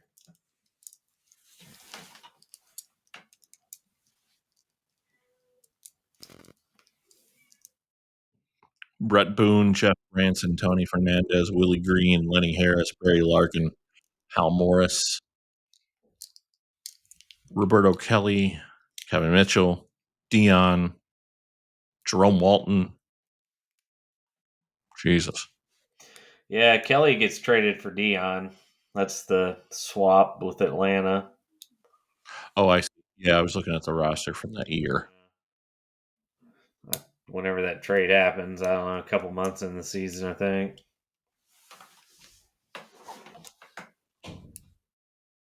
What I always find funny, so you can always You can almost always tell by the name whether or not they're going to have a kisser. Case in Yeah. point, I don't remember this man at all, but of the Reds roster in 1994, what name do you think I would have clicked on, thinking, "Oh, I bet this guy's got a kisser on him"? Hal Morris. Nope, Chuck McElroy. Yeah, Chuck's got glasses, doesn't he? Yeah, see that, and that's a thing. It might be vaguely racist. I'll put that out there, but get a black guy with glasses on, especially wire rim glasses, and there's just like a level of this guy looks like a real nerd. He played for a lot of teams, though. Well, I think those glasses do that to anybody. I don't think so. cool. I don't look like a Nobody looks nerd. cool in wire rim glasses, man. Oh, and wire rims? Yeah, that's a good point. The hose looked good. Oh yeah, that's true. Thank you, Gabe. Cubs, White Sox, Phillies, Reds, Orioles, Rockies. What are you doing? Just reading baseball teams? No. That's who Chuck McElroy played for all those teams. Okay. Like, goddamn, this fucking show's really devolved. It really has. Jesus Christ. Cardinals, Cubs, Pirates, Brewers, Savannah Astros. Bananas. Oh no, that hurts. Banana ball. Dear God in heaven. It's all going We're to all hell. in big trouble. Yeah, Carlos Baerga. when you look at everything, it's just so goddamn problematic. Like all the arts, like where it's all heading. We're fucking everything up. Arts and farts. Like, god damn it. They're going to Saudi Arabia for WrestleMania. Like, we just have completely went past the point of pretending to give a fucking shit about anything. I didn't tell you. We haven't talked about much of anything. Pretty sure I will be in Las Vegas this April. Hey, look at you. Not for WrestleMania. You got a B&B? Oh. We might end up in an Airbnb, but no, we're probably going to do WrestleCon for Pro Wrestling Tees. So What do you mean I've got to be in town for that. That's the real reason you're there. Well, yeah, but we're selling shit somewhere else. I won't go to WrestleMania. I'm not going to pay that kind of money. If you're not going, I'm not splurging. I care about you, Blake, is what I'm saying. Merry Christmas. You're sterling, not splurging. Get it?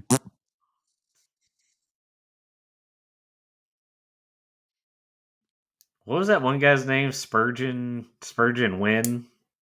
Is that a cylinder? Yeah, that's what I thought of when you said that word. I was like, wait a second. I know that from somewhere. Now I got to look it up. It seems like somebody Bob Caudle would have worked with when he was working with Jesse Helms. Let's not talk about that when we talk about how nice the guy Bob Caudle is. The fact he worked with one of the most racist fucking politicians ever. He was like he was like his chief of staff. He didn't just work for him. He was like the guy. That's right, boss. He's a real... Charles Spurgeon was a British preacher, author, pastor, and evangelist. That's right. I heard Closeness to God. That's it, yes. Dilemma and Deliverance. I heard my dad's daughter talk about him before. That's it. That's your sister. That fucking huckster. Nah, she's not my sister. If she's your dad's daughter, she's your sister. Nah. Oh, okay. All right. It's a half sibling. I have one of those. Her name's Penny. Penny Lane, she's in my house. Penny is one of those. She's an archetype. Penny Patton. Penny's about 5 feet tall. That's not an exaggeration. She's about 5 feet tall. She weighs about 375 pounds. Oh, wow. She's 14 or 15 years older than I am. As you know, my father and mother were 18 years apart, and he was, I think I've told the story on the program before. I don't know if I have, but my dad lived next to my mom and her family, and he lived with his wife, who was whoring herself out at the truck stop in town. And he found out about it, and he had been convinced that he was sterile by his wife at the time, to the point even that they adopted, and Penny was adopted. So she was his from adoption with his ex, and he found out that he was in fact not sterile when the 19-year-old girl that lived next door to him got knocked up with my brother before she graduated high school. So Penny, about 15 years older than me, and maybe more. I'm not really sure, but she's that woman who, we all have one of these in our life that, no matter what the occasion, no matter the reason for the gathering, everything is about Penny and Penny's problems. Right? Last time I saw Penny was at a funeral, and the entire time that I saw her, hadn't seen her in 3 or 4 years. It was about how bad her back hurts and how she needs to sit down, or else she's going to go into a spasm and end up in the hospital. I mean, and I'm talking about 20, 25, 30 minutes of the same story going around and around and around and always, well, this happened to me, and then my back, and then I have this like this myalgia or this fake brain pain, right? Like that. Always the fibromyalgia. Always the fiber. Yeah, right. Yes. But yeah, that's Penny. That's my half sister. The only thing Penny ever did for me that was worth a shit was she took me to see Back to the Future Part 2 at the movie theater. Oh, wow. Always comes back to the Future for you. Fucking A. See, the DeLorean's up there too. He's right there. Oh, nice. Yeah. That'll retire the side. Oh, man. Penny. Well, of course, Penny. For fucking back hurt, she's 5'375". Thank you very much. And God forbid somebody say that. I'll tell her. I know you would. God bless you. See if I can find a picture of Penny and I'll send it to you. Oh, it might end up being the wallpaper for this episode. I still like the sticker of the one girl. Which one girl? I don't even know who it is. The one that's just looking back so disapprovingly at the camera. Looks like she's got a wig on and big glasses. It's funny. I know you disapprove of it, though, so I don't send it to you. I don't know what the hell you're talking about. Okay, I'll send it to you, and we can go back down and rehash this. That sounds good to me. I'll do it in character. It'll be great. Yeah. I'm pretty sure like twice you're like, oh, no, don't do that. But I'll do it. Her face is funny. It makes me laugh.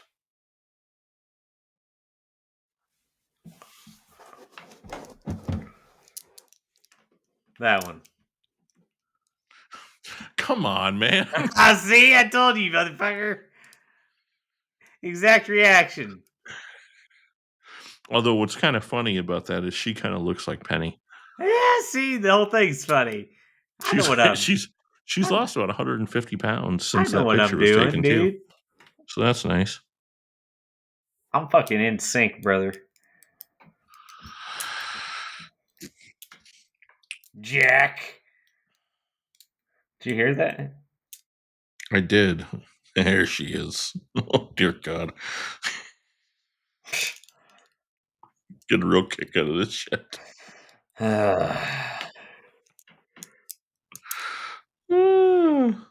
Broken bat, little looper. 2 down.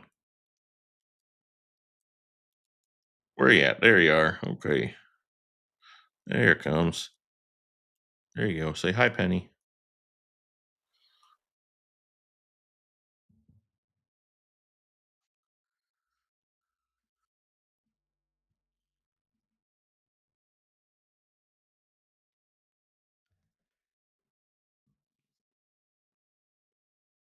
There are only some games left for that one. So is she with Macho Man? She's not. That's well, my dad called him George. His real name is Kevin. But that's the guy that she ended up marrying after her abusive ex. He looks kind of abusive himself. Yeah, it wouldn't surprise me one bit.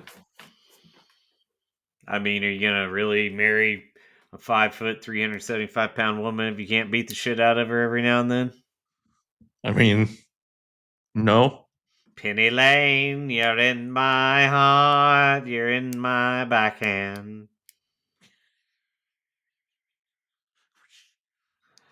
It's the 5th inning, and this cocksucker's talking about a late arriving crowd. My back hurts. It's my fibromyalgia is acting up, Spanky. Wimpy. Spanky, Wimpy. I mixed up the Little Rascals and Popeye.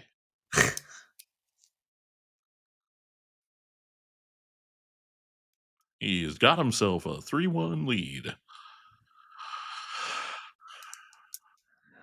So Comiskey, this is old Comiskey. No, it's not. This is the new one. No, that's a new one. Never mind. Yeah, dipshits. Yep. Yeah, they really shit the bed with that. You can't even tell the difference. Brand new fucking stadium. Whew. Hide inside. Only the White Sox. Yeah, they signed that Japanese guy. Everybody seems really excited about it. I sent you that clip. Did you see that? I did not. So Taguchi? Nope. Oh. White Sox. You know what? So Taguchi used to be on the Cardinals? Yeah, I remember the name. In the 2005 playoffs, he was an integral part, and I would run around. Also 2004, I suppose, and I would go, "So what? So Taguchi." Perfect. Mm-hmm. Mune Takamurakami, Japanese slugger.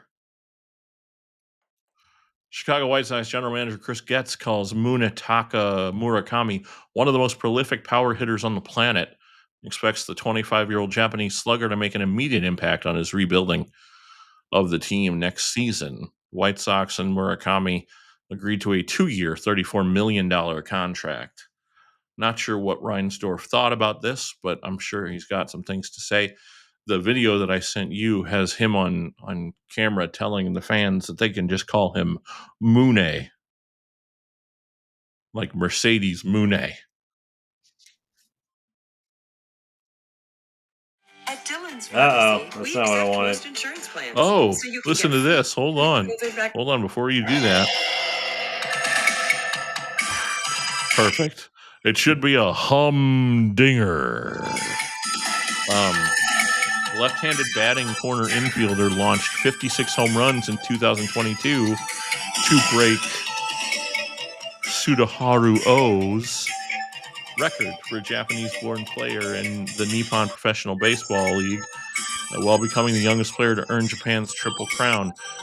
We learned, of course, about Sadaharu O in our episode that highlighted Bob Horner.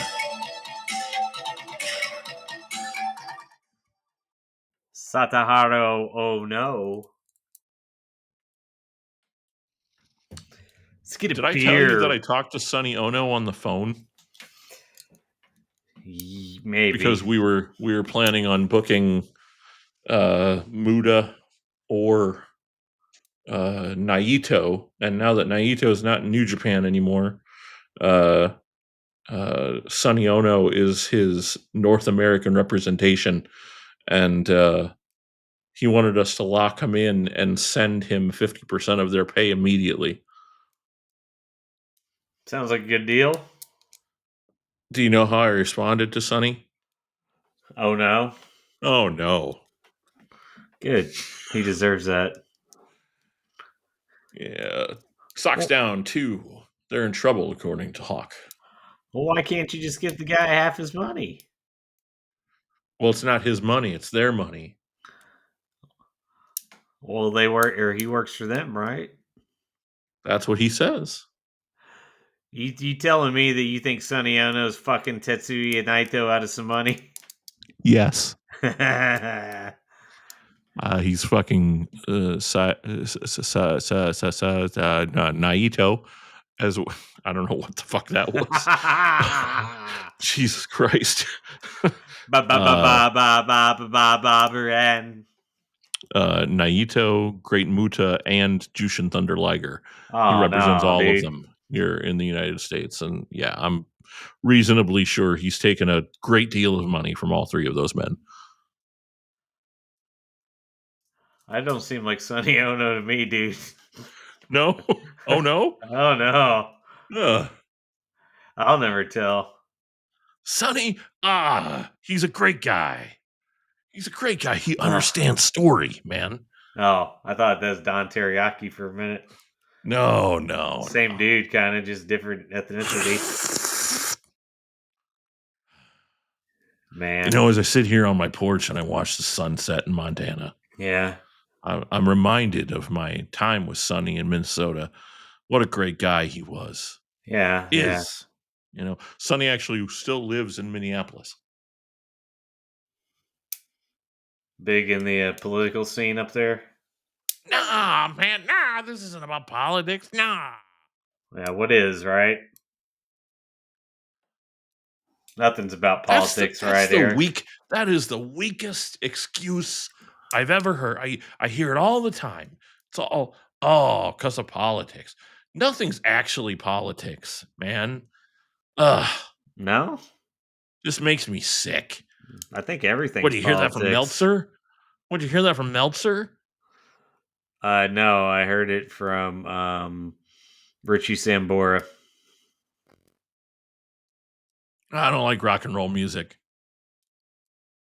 Okay.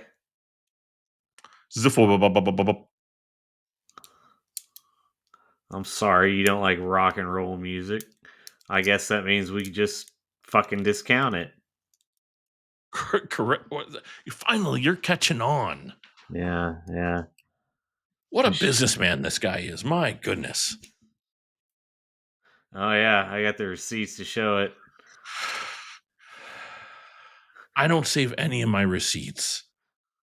Yeah, that seems probably good for you. It's wasteful. Get you in trouble. I've only been bankrupted 3 times. No big deal.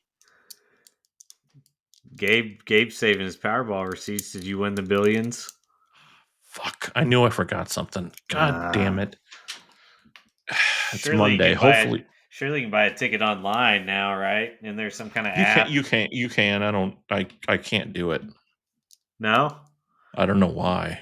Well, it's probably smart you don't. It rolled over to today. Oh, dude, there's Spanky. Spanky LaValliere. Oh, nice.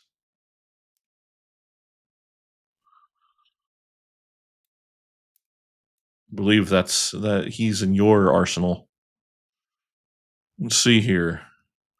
The winning numbers tonight, 3, 18, 36, 41, 54 with a Powerball of 7. Oh, man. Those are exactly my numbers.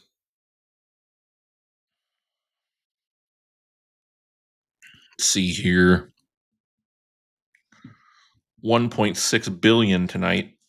That would be fine. $735.3 million in cash value if you just take it all at once. Yeah, that sounds fine. Yeah. I'd build a compound. That's what I would do.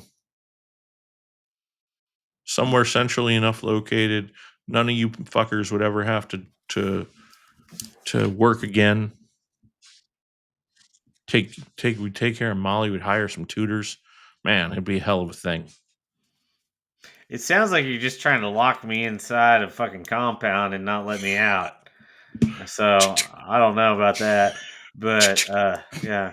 You know those guys in Oregon where the feds raided their compound? Oh yeah. Hey, is that Yeah. Princess Di? Jesus Christ. Oh, she's choking the kid. You fucking cunt. Look at that bitch. She definitely Look at likes her. it in the ass. We can only hope. Big Hurt smokes one at Omar.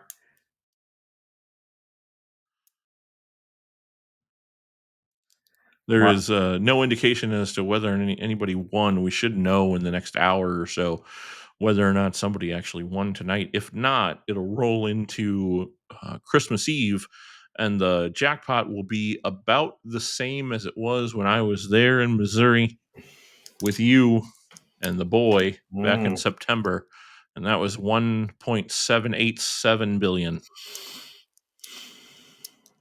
But what a haul. Yeah.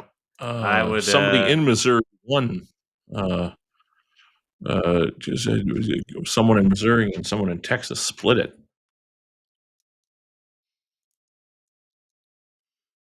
White Sox cap brought to you by our friends at Insure One, the gift at the ball game this weekend.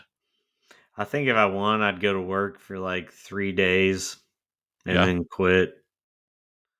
Like dramatically, or just kind of just walk in a day and be like, Oh, hey, no. I'd be like, first off, I'd make sure everybody knew I won. yeah. And then I'd just kind of walk around and fuck with people. Would you give Dave any money? Oh, no. And Okay.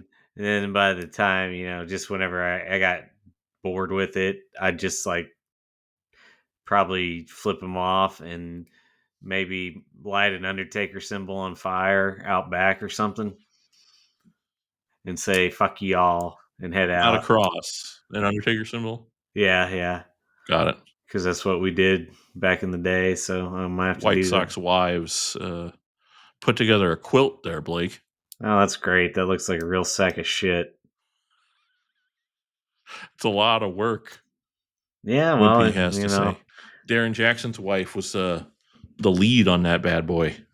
Who's the gay man And maybe in the he is middle a of the goon. wives? That's the question. That's Carlos Baerga's houseboy. I don't think so. That's the White Sox wives. It's Darren Jackson's boyfriend, I bet. Maybe it's yours, Kark. No comment. That's right. You did tell us about your escapades with many men and women. Look, when you exist wholly outside of time, yeah, what's important to remember is that sex is a construct just like anything else. Sexuality, even, is a construct. Yeah. It's just whatever you believe it to be. It's not real. Everything is fake. Isn't that the way that you live your life? Well, I think I know what sex is, and I'm pretty sure it's real. No, I didn't say sex. I said sexuality. Well, at first you said sex. Shut up. I wasn't sure. I said shut up. Oh, Wally? You in there? Move on. Oh, okay. Good job. Yeah. All right. Well, what are you going to do? How's this new microphone sound, by the way? Sounds great. I'm glad That's you got wonderful. it. Yeah. Yeah. Yeah. My other one broke. Well, it's been broken for some time, and I thought it was the cord. Right. Because It was actually the inside of the fucking the thing on the back end, the little plug. Yeah. That was broken. And I missed by a month and a half. I missed the Geek Squad replacement bullshit, so I had to buy a new fucking microphone. That's too bad. You know what? I don't think you're being sincere. I'm nothing but. Mm-hmm. It sounds so good. I think maybe more people will start giving us money and we can do more shows. That'd be really good if they would do that, especially this time of year where, we're on here talking about how I'm going to spend more money on Powerball tickets because I need the money. That's Beavis. It's Beavis and Butthead. Oh, yeah.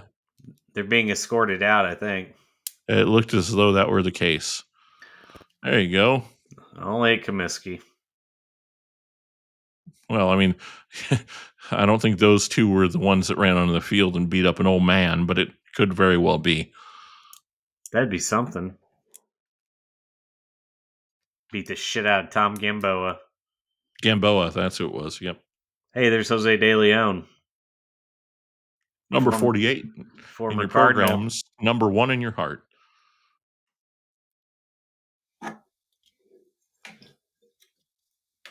Robin Ventura. Former White Sox manager. Former New York Met. Robin Ventura. Former Oklahoma State Cowboy. Former Nolan Ryan punching bag. Ho! Inside for a ball.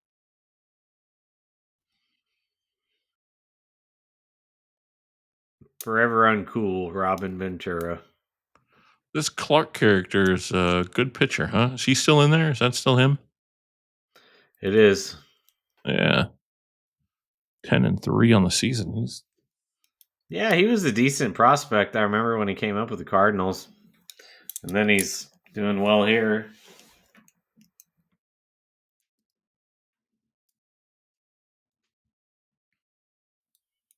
He said dinger. He's 4 for 7 with a dinger. Oh, maybe that's who that was. Maybe that was Wimpy's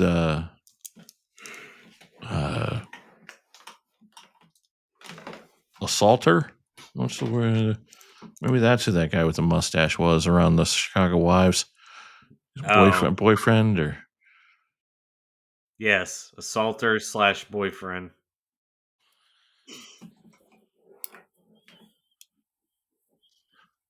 Look at this. It's getting interesting here, Blake. Look, it's late in the game. The pitcher's getting tired. We got to get the bullpen up.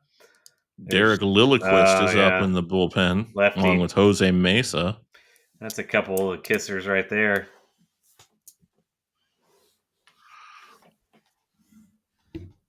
The aforementioned Buddy Bell. Charlie Manuel in there as well as the bench coach. Eventually, Charlie Manuel. No, that's Jerry Manuel. Never mind. Jerry Manuel's on the White Sox. Charlie Manuel is the hitting coach of the Indians. Uh-huh. Darren Jackson standing in now. Looks like a bit of a goon, if you ask me. I'm telling you, I think the guy at the stash is with Darren. Yep, that's the end of the inning. Darren Jackson fucks it all up for everybody, and we head to the bottom of something or other. No, that was a sacrifice bunt. Oh, okay. Well, there you go. Same difference. Same difference. It doesn't really matter. I know how this ends. Yeah, sure. I know. You've been through fucking time and space. No. That's me. The Hawk has not been through time and space. Who can keep straight? Uh-oh. What the fuck is this bullshit?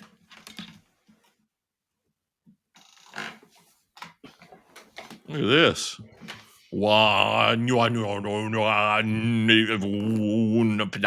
Lance Johnson grounds out, and that'll be all for the White Sox as this inning comes to an end. Oh, no, wait. They scored a run. Lance Johnson fucks it up for everybody. Lance is a former Cardinal as well. Yeah, Lance was more of a journeyman than I knew when he was playing for the White Sox. I wasn't paying enough attention to the rest of the league. I didn't realize he bounced around the way that he did. Got Warren Newsom on deck. Seems like a good time for me to go take a piss. That sounds great.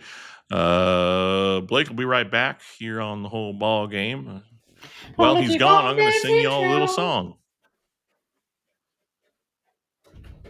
Nah, I was just kidding. I'm not going to play a song for you. Oh, I'm glad you mentioned that, Gabe. I'll sing a song for these people. What song do y'all want to hear? Okay. Let's see if I can find that one in my app here.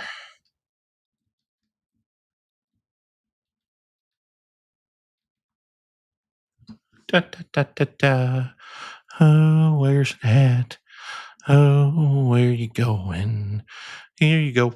Okay. Well, it's that time of year, folks, and I'm here. And after Gabe goes to bed at night, he leaves the Christmas lights on in the living room. So I'm bathed in the kind light of the Christmas holiday season, and so I figured I'd sing y'all a little tune that's near and dear to my heart.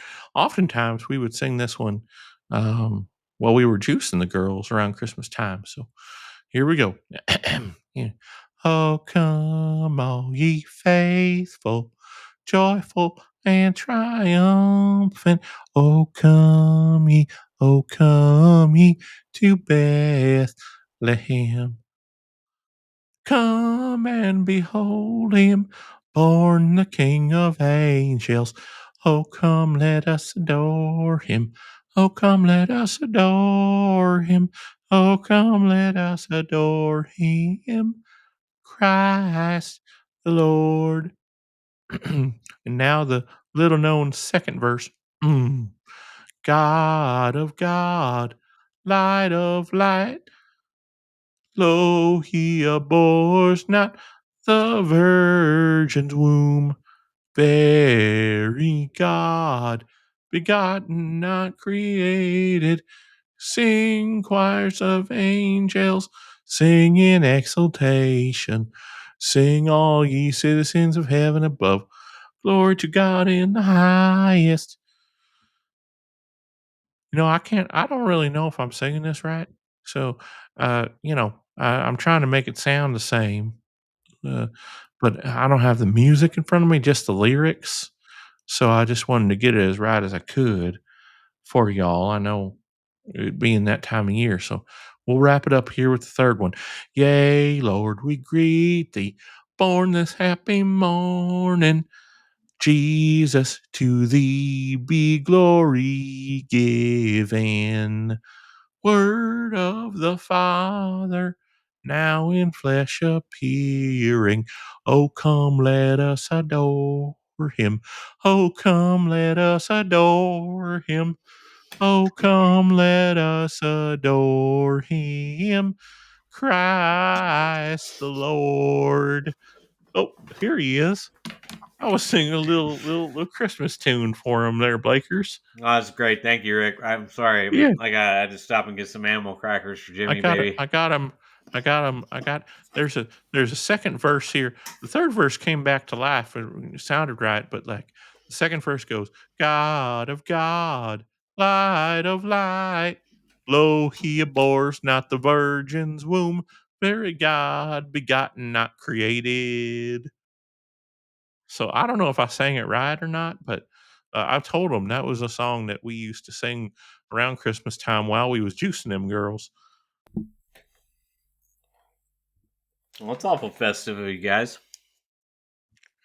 Oh, come, let us adore him. We're praising God and coming. It's all really good. Staying faithful.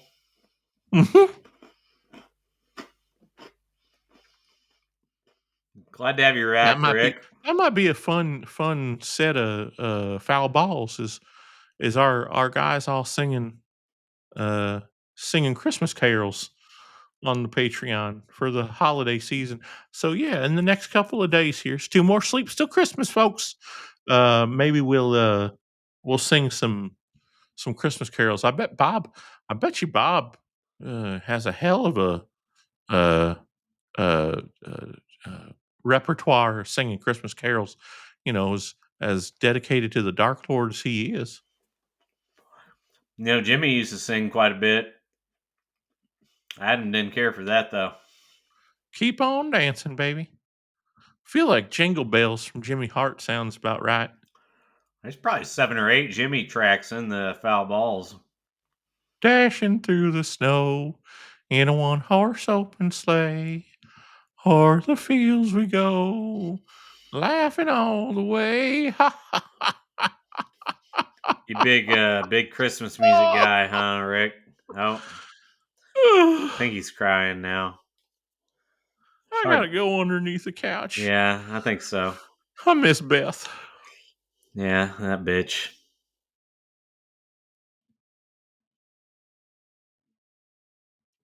Roberto or Sandy? That's Sandy, right?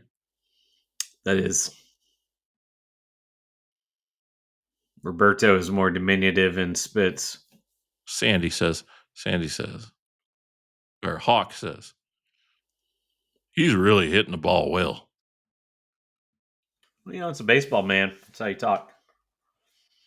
8th inning and Blackjack's still in there.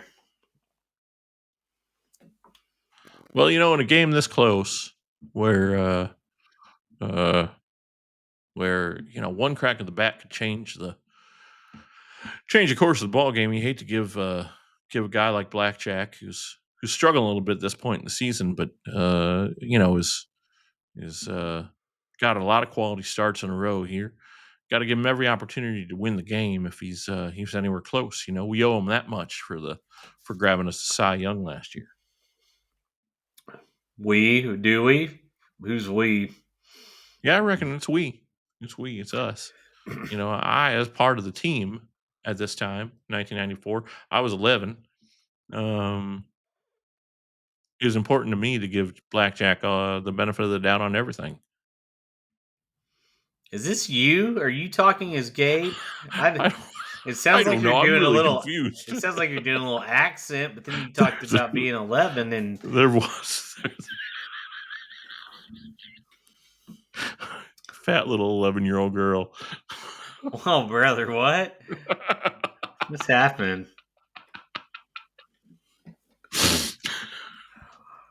Ask Credence, he'll understand. Oh, dang, dude, not me, man. I'm off for the holidays, dude. You know what I'm saying? Dick Liquor closed, dude. Oh, man. Credence, I saw some pictures the other day on wouldn't me. Info dump on the Department of Justice website. Oh, dude, Looked an awful lot like you, pal. I can't get on that plane, man. Oh, fuck.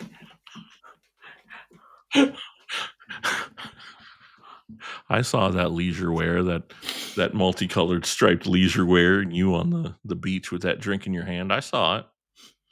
I did. I didn't say nothing about no boat.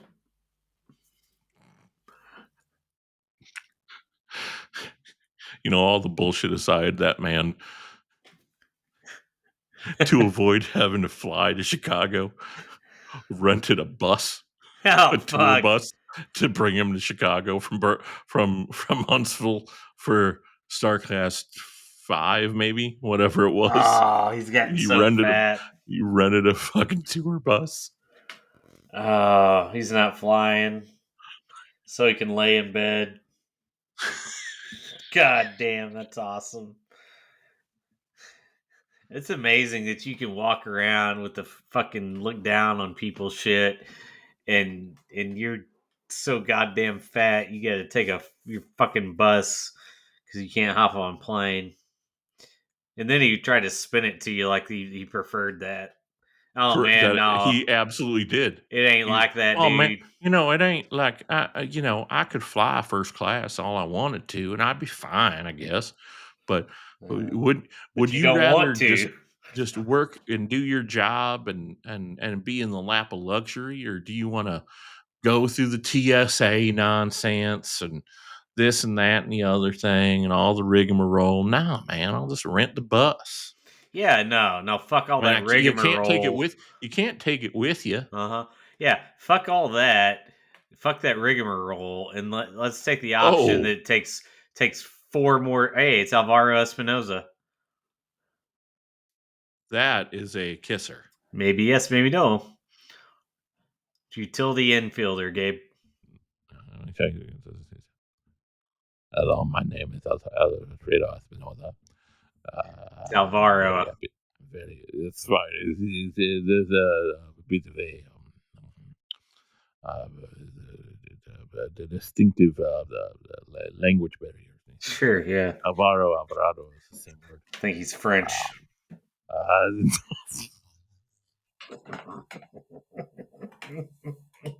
Pardon my French. I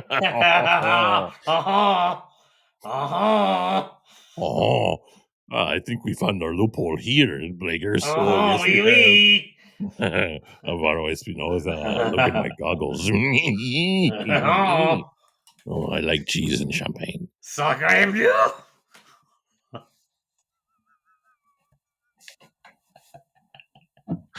Have you ever seen the movie with the little rat who makes the food with the men's hair? He pulls the hair. Oh, that is what I like the best.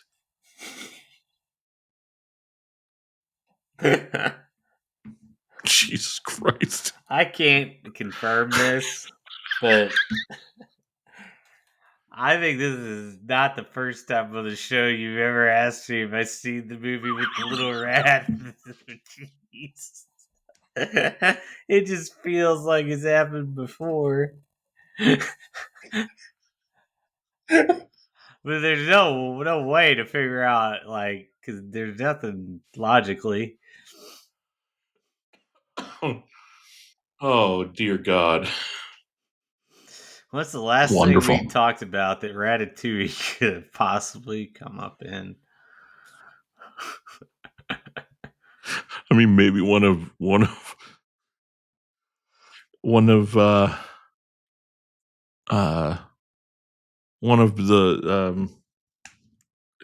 recipes or something.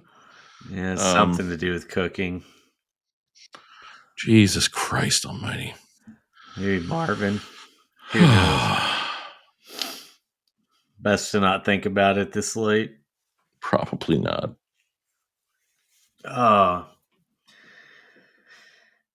Maybe Donnie will know.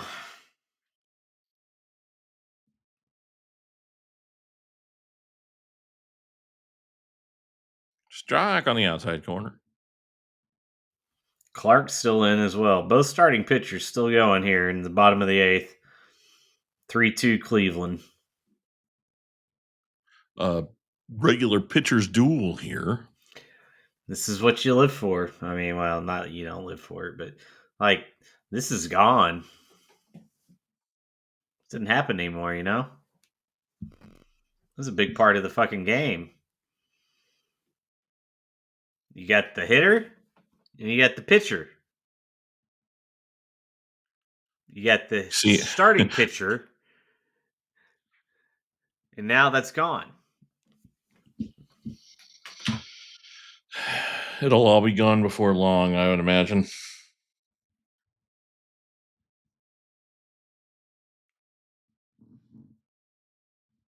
Yeah, I mean, the game's already changed enough.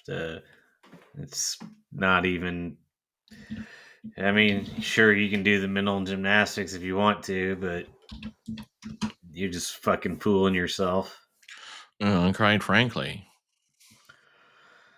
You can do whatever you want. And it's always been entertainment. It's about the experience. It's what you're paying for. Nobody gives a shit if the team wins. They want to go out and feel good and feel like they had a fun time at the ballpark and got to experience some good times, close friends, maybe family, maybe somebody you're cheating on your wife with, perhaps a lover of the same sex. Quite frankly, I don't know. It worked out for Michael.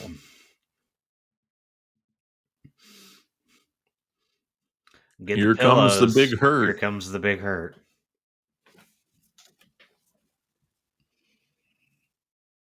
I think Mark Clark might get the hook here. I would pull him.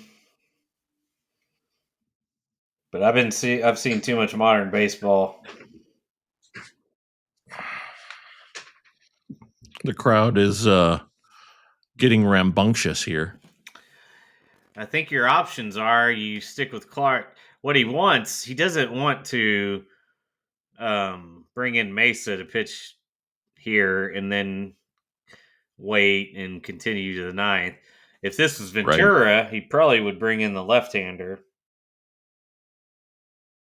But I would fucking bring Mesa in. Ooh, see, that was high. Frank didn't like that call. If Frank didn't have such a judicious eye, he would have knocked the shit out of that one.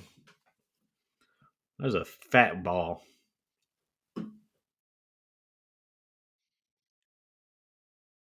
Papa's running 20 years of Sirius on Sirius XM. See? Didn't get enough of it. You need to unlock What the fuck are you doing? Is that porn? No, I think I said something that sounded like Siri. Yeah. And so my phone reacted to it. But Papa's running a series on while they're out for the holiday of 20 years in 20 days of their, because it's been 20 years they've been on XM Sirius. And Sirius Black. Speaking of large testicles, they had a man on the show. I don't know what year it was exactly, but I was listening to it tonight, whose testicles weighed 170 pounds. Because he smashed one of his lymph nodes, and they just continually fill with liquid, and he's got to get them drained pretty regularly. But yeah, he carries them around in a milk crate, upside down milk crate. And he carries his testicles around that way. They weighed them on the air. That's awful, man. Awful. Just terrible. That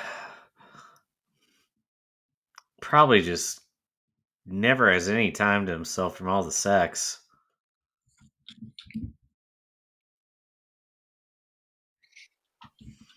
I mean, chicks love big balls, right?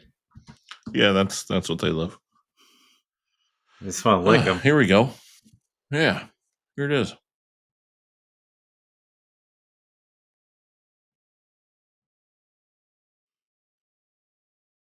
I gotta tell you, like I've always been, it's almost, you got to be careful because it can be painful getting your balls sucked, especially try to like pop one, get all cute, like that's attached to something, right, bitch? Wesley Warren Jr. Was an American man who attracted worldwide attention for his problems with scrotal elephantitis. Oh, okay, here we go. Which caused his scrotum to grow to a weight of, 132.5 pounds and hang down a little below his knees. Kark, you bitch.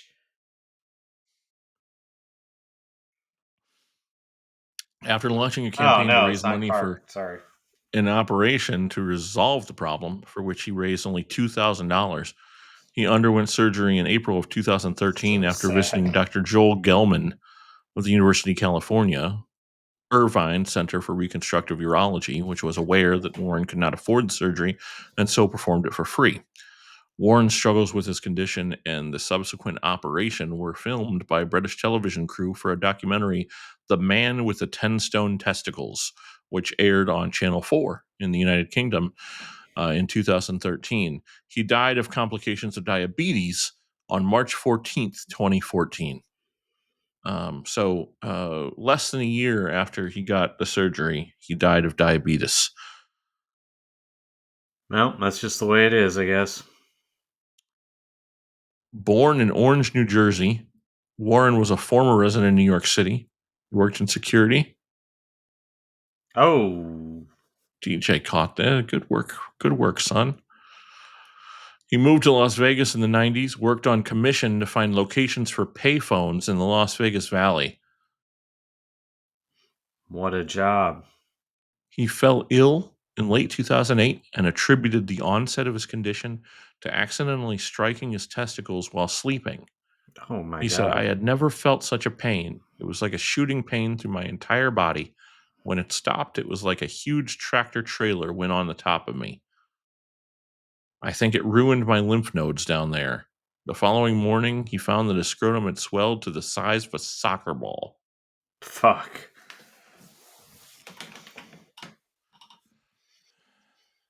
Paul Ostermacher coming into the game for Blackjack Vandal. We're about to get the numbers on Ostenmacher. God damn, man, that's terrifying. How do you accidentally he had to be doing something he shouldn't have been. So what he said on Stern when I was listening, he said he'd always had relatively large testicles, and he woke up that morning and they were relatively loose, like, you know, when they're just kind of flopping around. Sure. And he said they separated out, and he flopped his legs over the side of the bed, and his right leg smashed down on his right testicle. Yeah, And settling. that was the pain. Yeah. And he smashed it, and then the swelling. Yeah, no, they're sitting on a nut is awful. Never had that problem. I have really tiny testicles, so Thank you for sharing that with us.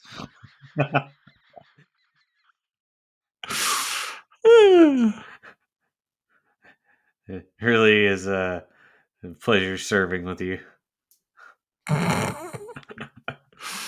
Actually, I mean, if we're being real honest here, my left one's pretty regular size. My right one, though, see, when I was 10, I had an inguinal hernia surgery because the tissue never formed in my abdomen that keeps your testicle in your scrotal sac.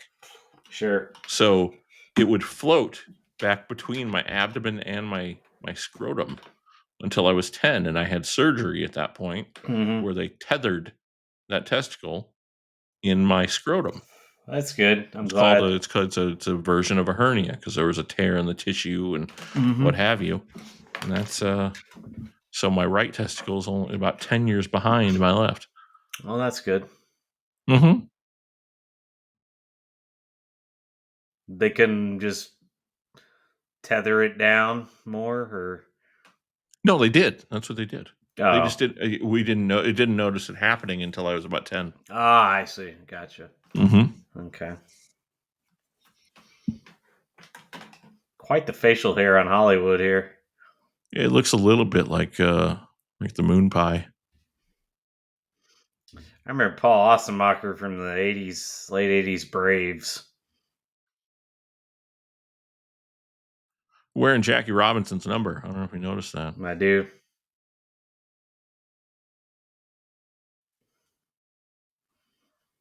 He didn't go up there to paint. I missed what happened to Kark. I had to be somewhere. Oh, very well. Look, Gene and I had an arrangement. Uh-huh. And he was always really good about it. So Jesus Look at Christ, that. Paul. All right, good for you, Paul. He's laughing about it too. Franco, Ventura, and Jackson in the bottom of the ninth.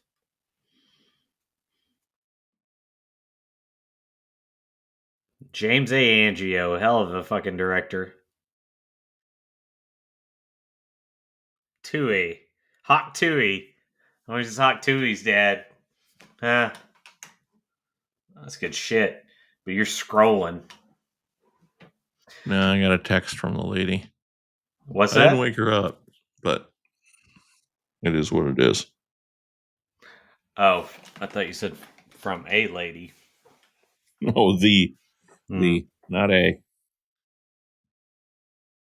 Please, Blake, we talked about this.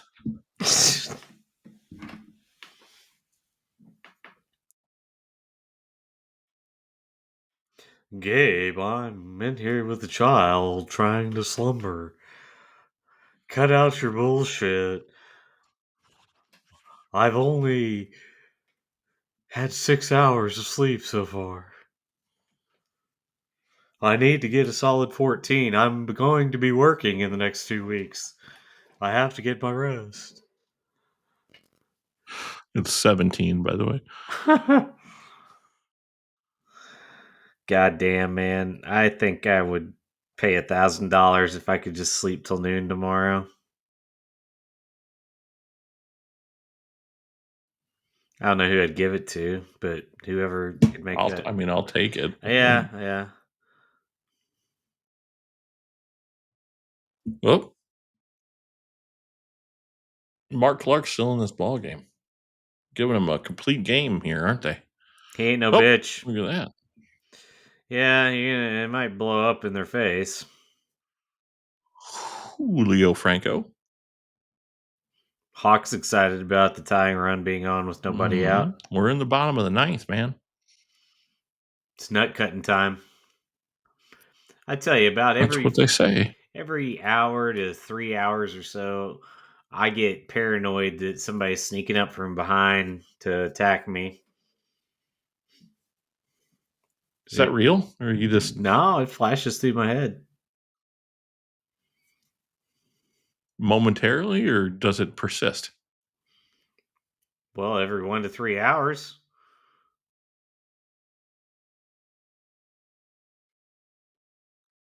Shit. I don't know what to tell you. I think it's the Hulkster. Brother? I think it's his spirit. Look, dude, you gotta understand, man. Tell me to be vigilant. Mm-hmm. Dark forces at work against us. You're misunderstanding. You don't really work against you. You know, if you're in the way, you might make you little collateral damage, but there's no targeting. You know, it's Right. not. You know, you can't control other people. That's what I always say. You could possess them and do it. Yeah, you don't really do that. I mean, there's a rare occasion where it does happen, but that's not about. It's not about taking control or trying to ruin a life or nothing like that. It's just sometimes some people are especially suited to taking care of business in certain circumstances than others would be aware of. Yeah, I got to tell you something, Bob.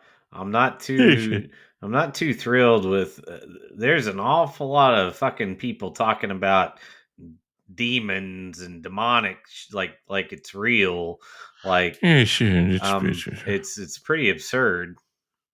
Yeah, I shot a video online the other day. It was, back in the 1920s or something like that. And somebody said there was some video of freak shows, guys that get tentacle arms or whatever. It's a real, but the demon that they caught or something like that. Like you can catch a demon, you know what I mean? You can catch a demon. You see when catching a demon, it's ridiculous.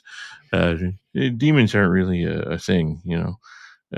Demons are just a construct that we keep in our heads, try to scare people around. And it's dark forces and elements, things like that. But there's not really such thing as a demon, a physical demon. You know, if there was demons around you, there'd be real sightings of them things. Well, they believe in angels, so they're going to believe in demons. Yeah, I guess that's true. What I'm discovering today is that Bob is really just like uh like a standard drunk character mixed with Cliff Clavin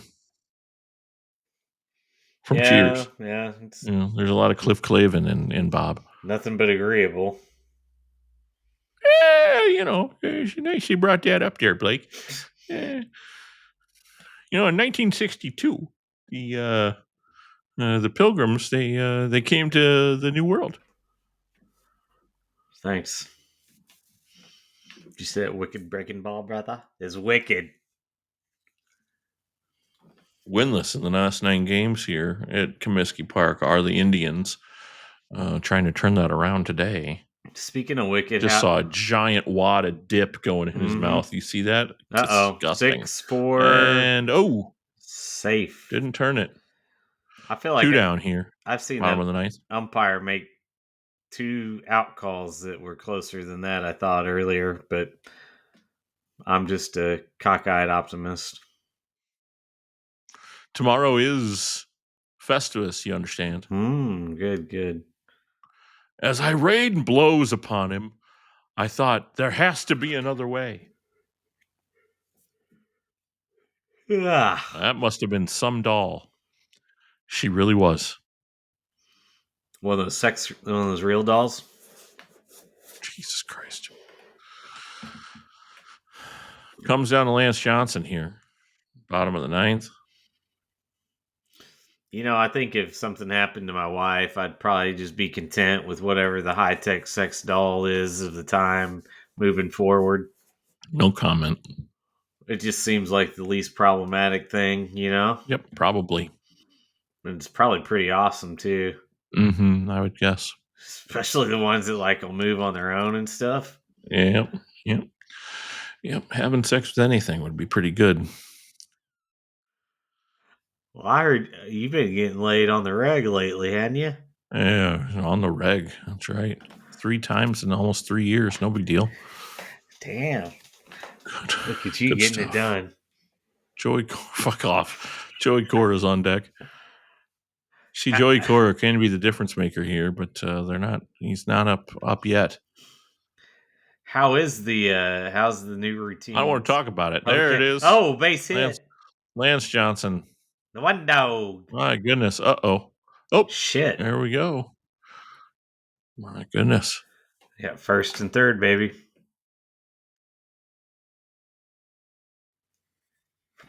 Those deviants are excited. That guy in the red polo is just out of his mind. Oh, look at that guy with the backwards hat. Fucking meathead. That's where those dudes that beat the shit out of Gamboa were sitting. That's where they were, yep. It's probably them. My God. Kenny's lucky he didn't put that in the fucking...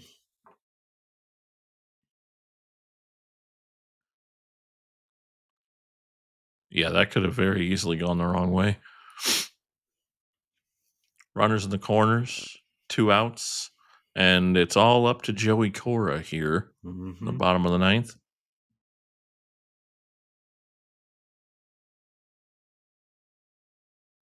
Man, I'm fast. Joe, welcome to the ball game.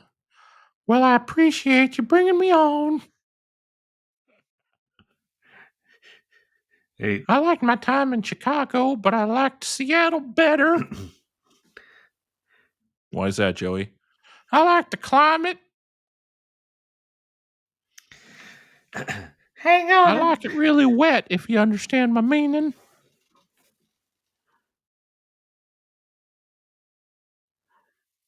Don't forget to bring a towel. That's the end of the ball game. Joey Cora grounds out for the 3rd out in the 9th inning. I'm going to go get a little high now. Jeff Russell grabs himself a close. Yes, he does.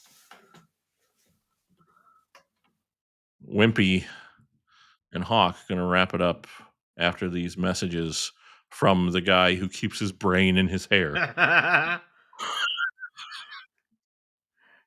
That guy is doing drugs. Look at that fucking wide lapel. Look at that. That lapel's goddamn fucking as big as my gut. It's a wide ass lapel. It's an absurd tie. Ron Karkovice gets drive of the game here. You're goddamn right I do.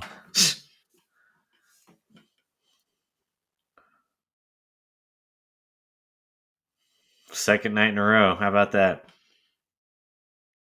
Well, sometimes the stars align and you get exactly what you need out of life.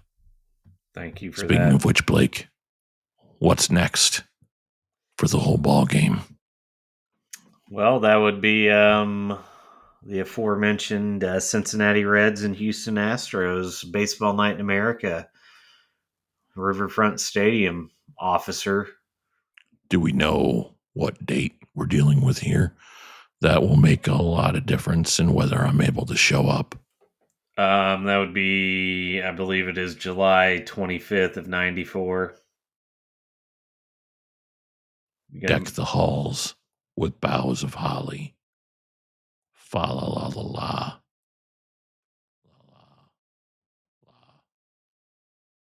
La.